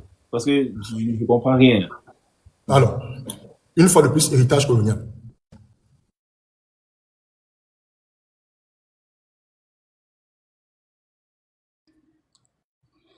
Le calendrier scolaire, moi j'ai un appel qui est venu un peu perturbé. Le calendrier scolaire est généralement aligné sur plusieurs objectifs. L'un des objectifs, c'est qu'il est aligné sur le profil économique que vous avez, mais également sur les périodes climatiques. Le but des vacances scolaires, c'est de permettre, pour le cas des enfants, de pouvoir exercer ou pratiquer les activités récréatives au moment où le temps est le plus favorable. Les vacances scolaires que nous avons actuellement au Cameroun et dans la plupart des pays africains correspondent à l'été en France. Parce que c'est la période à laquelle les administrateurs coloniaux devaient prendre congé de nous pour aller passer des vacances avec leurs familles en Europe, particulièrement en France. C'est comme ça que notre calendrier scolaire a été construit. Ce que nous disons, c'est que les périodes de vacances scolaires doivent être des périodes d'apprentissage des métiers culturels, de développement des capacités sportives, de tourisme pour visiter notre pays et se rendre compte de notre richesse culturelle et touristique. Et dans ce sens-là, on doit avoir des vacances scolaires pendant la période où le climat est le plus favorable. C'est ce que tous les pays normalement devraient faire. Et donc, dans ce sens-là, même si on me dira qu'il n'y a pas une totale harmonie des saisons sur le territoire camerounais, et je suis d'accord, on peut quand même se rendre compte que les périodes où nous avons les plus fortes pluviométries, c'est entre le mois d'avril-mai et le mois d'octobre. Et les périodes où nous avons les pluviométries les plus faibles, ou alors le soleil le plus apparent, c'est du mois de novembre au mois de mars-avril. Et donc, ce que nous disons, c'est que l'année scolaire doit être alignée sur cette logique-là. Nous avons une année scolaire qui commence à la mi-janvier, qui va se terminer à la fin septembre ou au début octobre, et nous avons des grandes vacances en octobre, novembre, décembre, potentiellement une partie du mois de janvier, qui permettent donc que pendant les périodes où le climat est favorable, nos enfants puissent développer leurs capacités créatives, puissent pratiquer les activités qui leur permettent d'avoir des compétences autres que celles que l'école permet de développer de manière directe. C'est ça la logique qui a conduit notre programme. Je sais qu'on a beaucoup de réformes pour lesquelles justement les gens ne seront pas totalement en accord, mais des espaces comme celui que vous m'offrez aujourd'hui me permettent de mieux le développer. La logique globale de notre programme, c'est de dire qu'il faut que l'Afrique redevienne elle-même. Et comment est-ce que nos ancêtres faisaient? C'est qu'ils observaient la nature. Ils observaient ce que la nature leur disait, parce que la nature est la meilleure école. Pour pouvoir construire l'avion, ce que les ingénieurs font, c'est qu'ils ont regardé les lois de l'aérodynamique et comment est-ce que l'oiseau se déplace. C'est ça qui leur a permis de penser les schémas de calcul qui ont permis de développer l'avion. Donc, pour toute chose, on regarde la nature, qui est notre mère nourricière, qui va nous indiquer comment est-ce que nous devons fonctionner. Et l'un des principaux éléments de la nature, c'est le climat. C'est le climat qui dicte les habitudes des communautés, c'est le climat qui dicte les habitudes des sociétés. C'est donc le climat qui va dicter les différents calendriers. Qu'il s'agisse des calendriers de production, on se construit en fonction de l'économie qu'on a.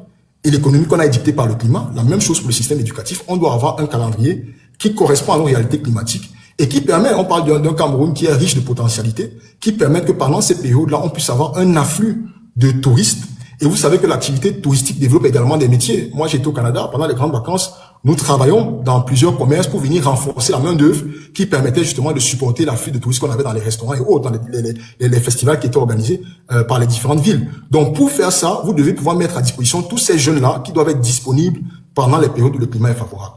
C'est ça la logique qui a dicté cette réforme-là. Ok. Bonsoir, Monsieur Pierre. Oui, bonsoir à tous. Bonsoir, Monsieur Hiram. Avant que Pierre ne parle, je vais signaler que c'est peut-être la dernière question, parce que ça va faire 2 heures. Bon, moi, je reçois aussi des messages qui disent qu'on a bloqué les commentaires et ça ressemble à la censure. Donc, si quelqu'un a bloqué les commentaires, il faut les débloquer, qu'on n'ait pas l'impression que nous sommes en train d'empêcher certaines personnes de venir en vie. Ok. Donc, bonsoir à tous. Bonsoir, Monsieur Hiram. Je vais parler sur 2 volets. Premier volet, je vais poser des questions. Deuxièmement, je vais faire des propositions. Premièrement, j'ai lu vos 12 clés. Et ça, c'est très intéressant, mais le point le plus culminant pour moi, c'est là où vous dites sortie immédiate du CFA, du franc CFA. Donc, j'ai juste pris ce point-là et je vais m'attarder sur le mot immédiat. Vous dites qu'on doit faire une sortie immédiate. Mais lorsque je fais une analyse de nos pères, des présidents qui ont été là avant nous et ceux qui sont même encore là aujourd'hui, je pense que c'est pas la volonté qui leur a manqué. Donc, je voudrais que vous essayiez de nous expliquer comment est-ce que vous pensez qu'on peut faire une sortie immédiate, sans conséquence, surtout, de cette monnaie coloniale.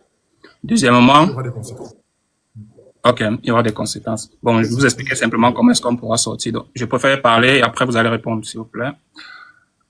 Deuxièmement, lorsque je vous écoute, je vous ai écouté à plusieurs reprises.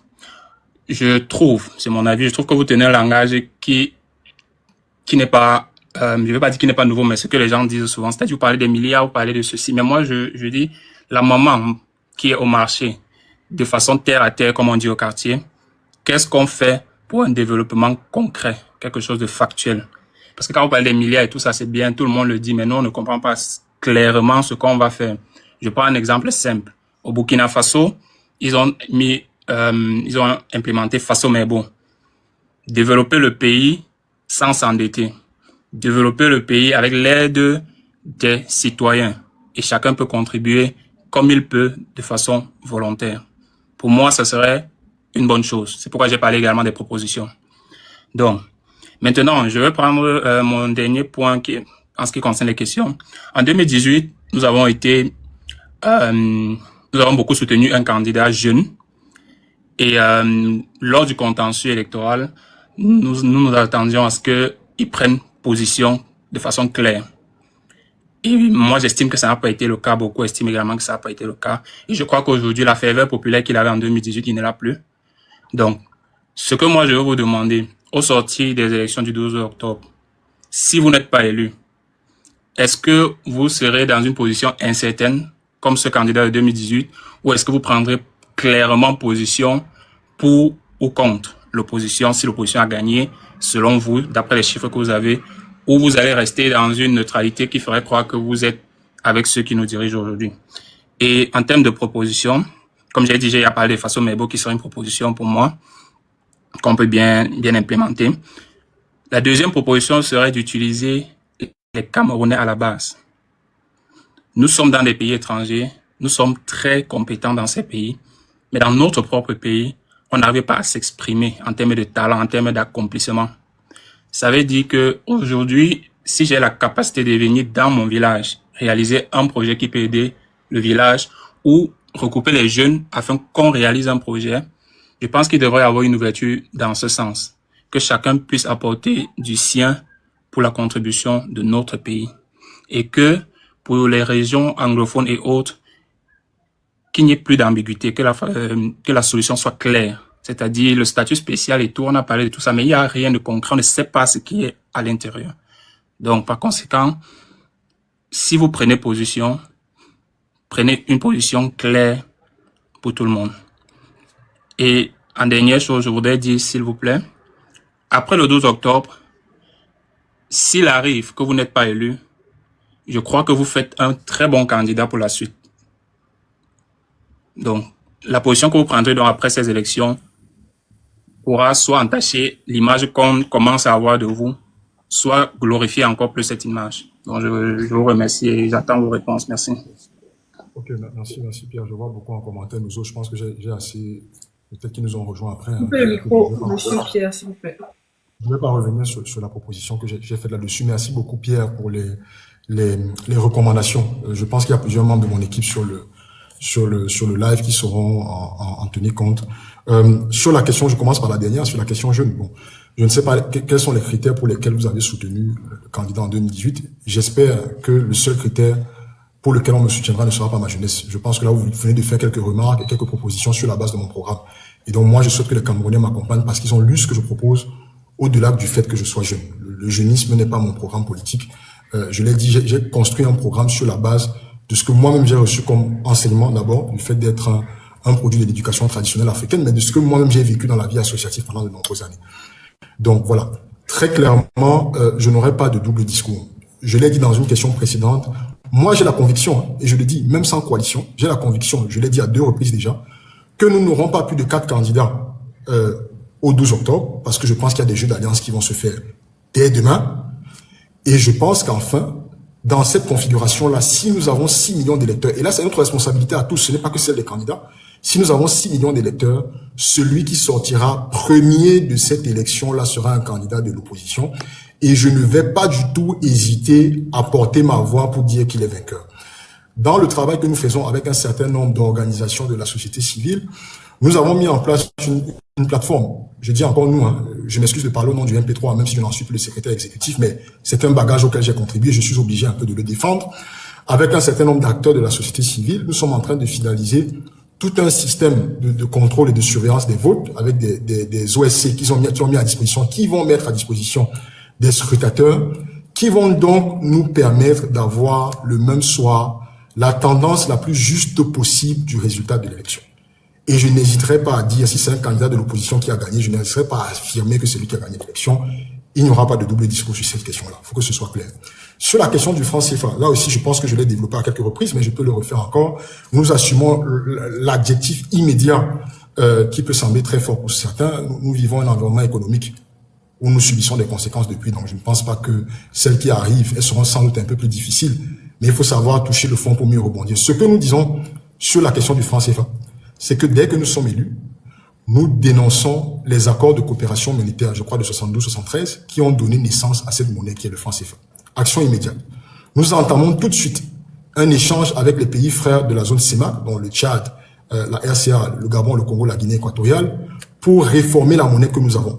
Et plusieurs aspects de cette réforme-là, donc le nom de cette monnaie, son arrimage fixe ou la parité fixe par rapport à l'euro, le fait qu'il y a encore, la France ait encore un siège au conseil d'administration de la BIAC avec un droit de veto, ça c'est des questions que nous attaquons tout de suite avec l'espoir de commencer à avoir une monnaie régionale qui soit détachée de ce passé historique colonial.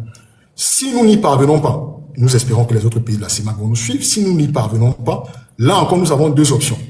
Le premier, c'est d'engager, en regardant la réalité de notre économie, la démarche de création de notre propre monnaie. Il y a des pays africains qui l'ont fait, comme je le dis. Oui, on peut regarder l'histoire de ceux qu'on a déstabilisés, mais il y a aussi l'histoire des économies qui, grâce à une très bonne gouvernance, se portent bien avec leur monnaie. Le Kenya, le Ghana, l'Angola, n'ont pas des économies qui se sont totalement effondrées parce qu'ils ont leur propre monnaie. La question de la monnaie est une question de la qualité de la gouvernance. Et donc, comme je dis, on aura 2 options si on ne parvient pas à s'accorder avec les pays frères et sœurs de la CEMAC. La première option, ce sera de créer notre propre monnaie. Et la deuxième, ce sera d'autoriser l'emploi ou l'utilisation du Naira sur le territoire camerounais. Le Cameroun, c'est 1800 km de frontière avec le Nigeria, qui est potentiellement la première économie africaine, un marché de 200-250 millions d'habitants que nous devons investir. C'est un marché qui a la capacité d'absorber une grosse partie de la production de notre industrie agroalimentaire. Et donc, nous avons plusieurs options. Mais la toute première, c'est une dénonciation immédiate des accords de coopération monétaire et d'engager immédiatement la réforme de la monnaie que nous utilisons avec les autres pays de la CEMAC. Merci. À une autre occasion, je poserai d'autres questions. Pas de souci, merci beaucoup. Bon, Madame ici va nous notifier que votre heure est déjà arrivée. Mais je vais lui demander peut-être 5 ou 10 minutes en plus parce que vous êtes arrivé un peu après. Et puis il y a eu des problèmes de coupure, de connexion et tout ça. Donc, j'aurai une double question, vu qu'on a passé du temps. Et après, je ne sais pas si on va prendre une question encore en bas. Et puis, on va vous remercier d'être passé sur notre panel. Déjà, vous avez vécu au Canada. Et c'est un pays... Ouais, mais si, je t'écoute. Je veux juste te dire qu'il y a beaucoup de gens qui demandent nos zones, nos zones. Je sais pas s'ils n'étaient pas là pendant qu'on en parlait, mais est-ce qu'on peut quand même y répondre peut-être plus rapidement, mais il y en a plein là. Je sais pas s'il faut... En une minute, nous avons dit que la crise... En une minute, nous avons rappelé que la crise dans le Nozo est la conséquence d'une absence de dialogue et d'une volonté pour une minorité de dirigeants de concentrer l'essentiel de la prise de décision à Yaoundé. Il faut en sortir. Donc, nous devons rapidement aller vers un État fédéral. Il y a deux solutions. Il y a la proposition intime du projet que je porte, qui est un État fédéral avec 5 grandes régions. Mais dans tous les cas, il va falloir initier dès le début des concertations qui vont permettre de bâtir une démarche de consultation, de prise en compte des avis de la population camerounaise dans le projet de constitution qui va être proposé à la conférence nationale souveraine que nous comptons tenir une année après notre élection, c'est-à-dire en octobre 2026. La solution au Nozo, c'est le dialogue, c'est l'écoute, c'est la concertation et c'est la suppression de cette attitude énergivore de quelques-uns à bouffer tout l'argent des Camerounais. Aussi simple que ça. So I don't know if I have to say it in English because it seems like there are a lot of our brothers and sisters from the Northwest and Southwest on this call, on this discussion. As I was saying, the Nozo, the Northwest and Southwest crisis is the result of a government who doesn't want to discuss with its people. So the solution we are proposing is by October 2025, starting a dialogue with all our brothers and sisters, not only on those 2 regions, but all around the country, to help them build the solution or give the solution that would be, I would say, the corpus of the constitution that will be validated by all Cameroonians at a national conference sovereign that will be held in October 2025 and 26, 1 year after our election. I think that this is the only way to assure everyone that the way we decide, the model we decide for managing our territory will be the result of a decision made by all Cameroonians. Ok, bon, comme il nous reste quelques minutes, j'avais 2 questions que j'ai notées de par les commentaires et puis des messages que je reçois. Donc, je pense que je vais les poser. Comme vous avez vécu au Canada ici, c'est un pays dans lequel je suis actuellement. Et ici, l'homosexualité, par exemple, est légalisée. Est-ce que vous n'allez pas aller prendre la tête du Cameroun avec cette vision-là, étant donné que nous, au Cameroun, on a notre culture, on a notre façon de voir les choses. Est-ce que vous allez légaliser l'homosexualité au Cameroun ou bien vous allez garder notre appropriation culturelle? C'est la première question. Je crois que tu veux dire dépénaliser. Parce qu'en fait, actuellement au Cameroun, l'homosexualité est considérée comme un crime et donc okay. Est-ce que vous allez garder, voilà. Alors, comme je disais, c'est une discussion qui appartient au Cameroun. Moi, j'assume mon positionnement. Tu l'as dit, je suis un traditionnaliste africain qui est ancré dans nos ressources et dans nos valeurs et qui estime que on ne peut pas faire la promotion de l'homosexualité. Donc, je suis contre la promotion de cette pratique sexuelle. Mais j'estime aussi que de l'autre côté, les gens ont le libre choix de la pratique sexuelle qui veulent être la leur. Si les Camerounais estiment qu'il est nécessaire d'ouvrir un débat sur cette question-là, nous allons l'ouvrir, nous allons écouter tous les avis, nous allons prendre une décision.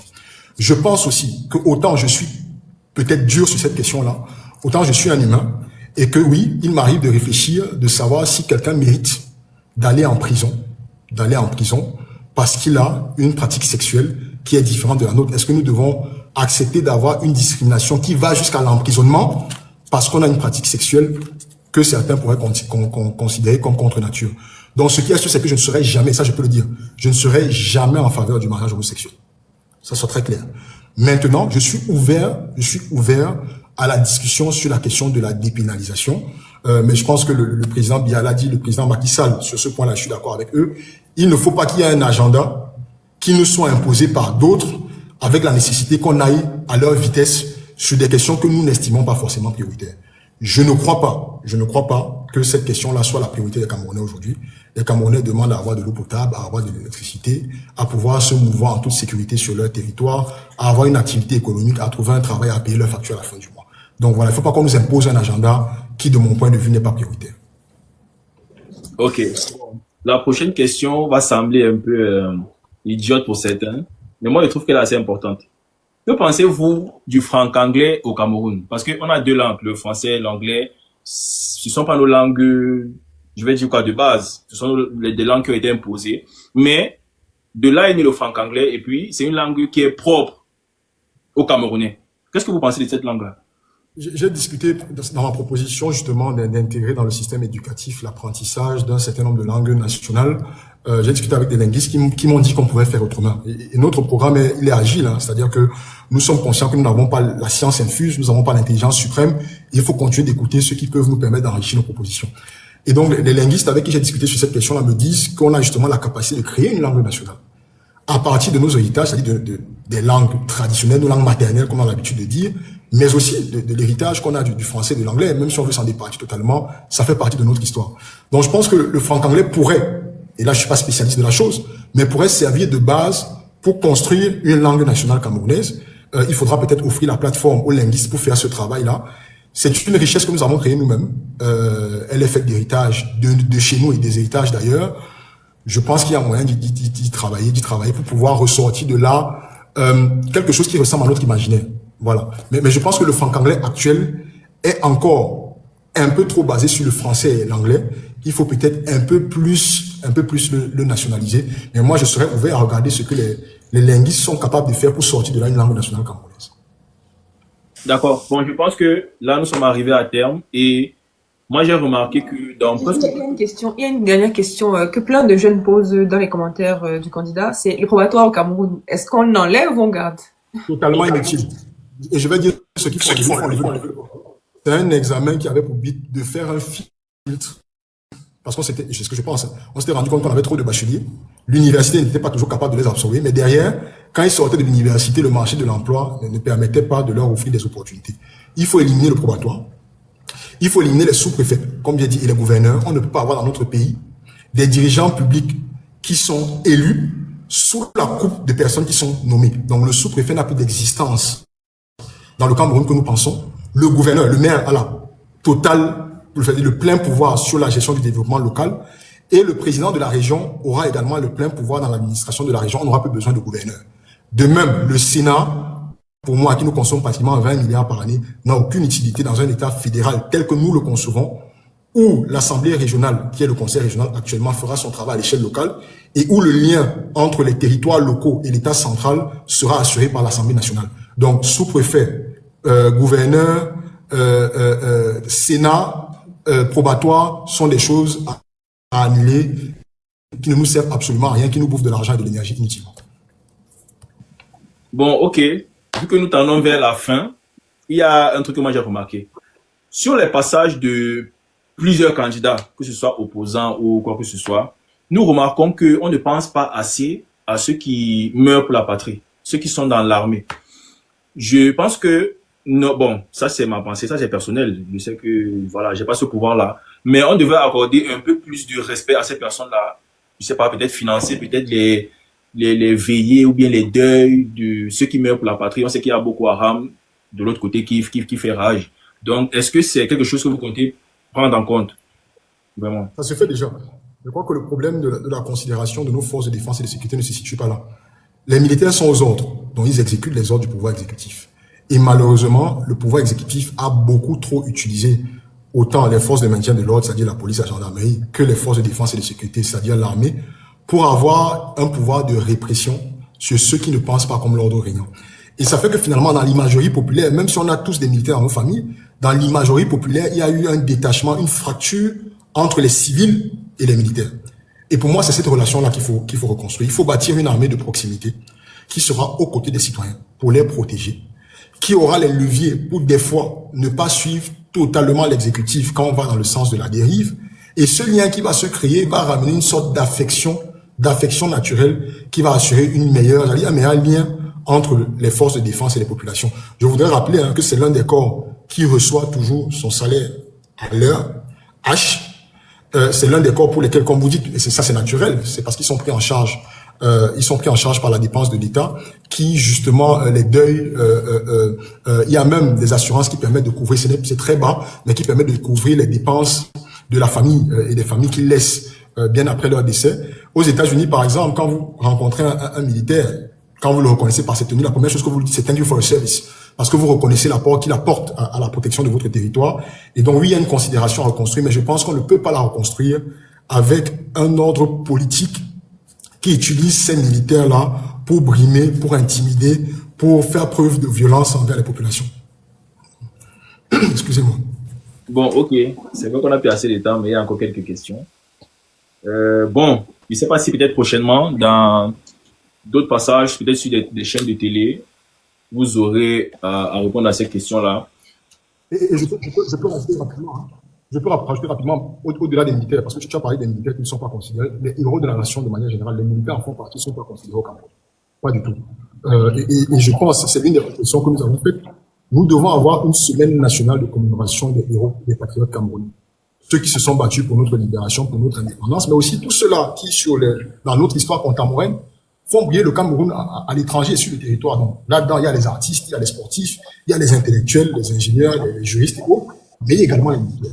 Il y a également les militaires qui sacrifient leur vie pour la protection de notre territoire. Donc, il faut qu'on ait un Cameroun de manière globale qui recommence à célébrer ce qui apporte de la valeur à notre pays.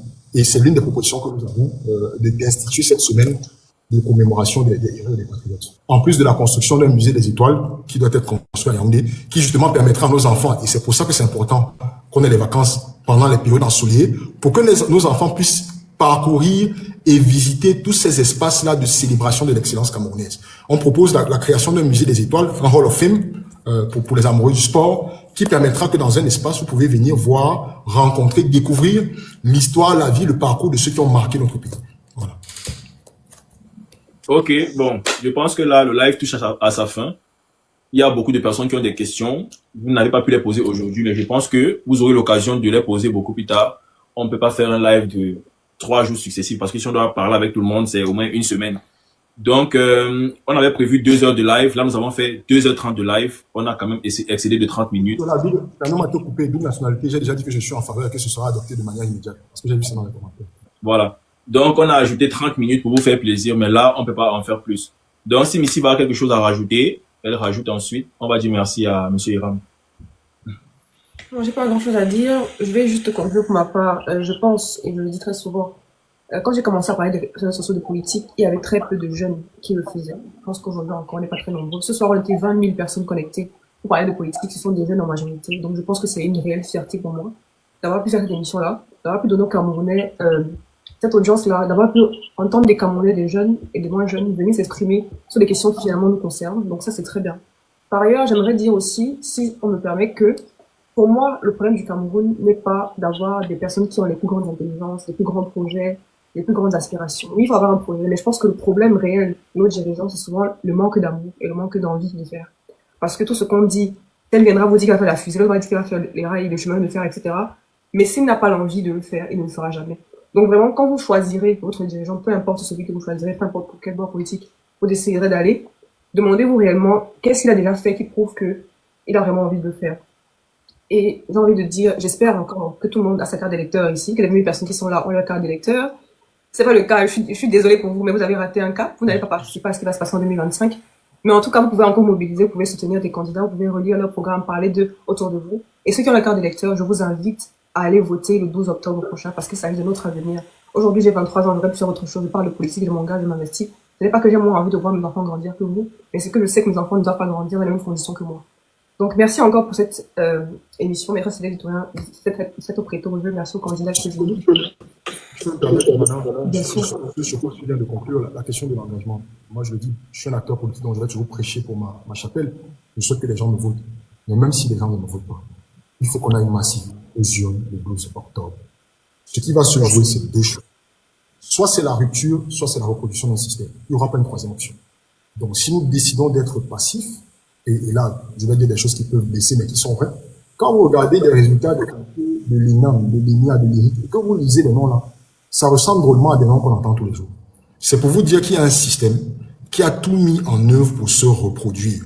Si nous n'allons pas aux urnes, nous avons condamné notre destin pour au moins les 25 prochaines années. Donc, au-delà du candidat que vous allez voter, soyez là le 12 octobre. Un bureau de vote, c'est maximum 500 personnes. Sur les 500 personnes qui vont voter, s'il vous plaît, qu'on ait au moins 20 à 30 personnes qui acceptent de sacrifier cette journée-là. C'est une seule journée sur 7 ans qui reste dans le bureau de vote. Ça va envoyer un signal fort. Qui reste dans le bureau de vote pour surveiller le comptage, pour prendre des photos du tableau, on aura marqué les résultats. Ceux qui seront scrutateurs pour obtenir le PV, le scanner et le transférer vers les différentes plateformes qui seront mises à disposition. C'est notre destin à tous. C'est pas une affaire d'Iram, c'est pas une affaire de Kamto, c'est pas une affaire de Cabral, c'est pas une affaire de Matomba et de tous les autres. C'est une affaire du peuple camerounais. Et nous, acteurs politiques, candidats à l'élection présidentielle, nous n'y parviendrons pas sans vous. Donc, au-delà de vous télescoper, de vous insulter pour savoir qui est le candidat le plus intelligent, qui a la meilleure offre, faut savoir qu'en dernière minute, notre destin repose entre vos mains. Donc, j'espère qu'on va passer la barre et je suis certain, si on passe la barre des 6 millions de votants, nous aurons un nouveau chef de l'État à la tête de notre pays le 12 octobre 2025. Ok. En tout cas, merci pour ces mots d'encouragement et je pense que à travers ceci, beaucoup de Camerounais se prêteront au jeu. Parce que ici, au Canada, quand je suis allé faire ma carte d'électeur, j'ai parlé avec quelques Camerounais qui étaient sur place et on s'est donné pour objectif de sacrifier cette journée-là. Même si on travaille pas. Après les élections, on sera là pour voir ce qui va se passer de nos yeux. Parce que, on va se dire peut-être avant, on était trop jeunes, on ne savait pas ce qui se passait. On va vivre ça ici, au Canada. C'est la résolution que nous avons prise ici. Donc, je pense que si tout Camerounais aussi prend cette résolution, on va essayer de surveiller ce qui sera notre avenir prochain. Donc, merci d'être passé. Ouais. Merci d'être passé, monsieur Iram. La gendarmerie et la police ne pourront pas nous décourager si nous sommes suffisamment nombreux dans tous les bureaux de vote. Merci. Merci beaucoup, Céleste. Merci, monsieur Iram, et merci à Missiva d'être passé. Merci au peuple camerounais qui a suivi le live. Nous vous disons à bientôt. Si un prochain candidat veut passer ici pour présenter son programme, nous sommes ouverts. Et merci à Missiva encore pour l'initiative. Bye bye. On va couper Merci, bon dimanche.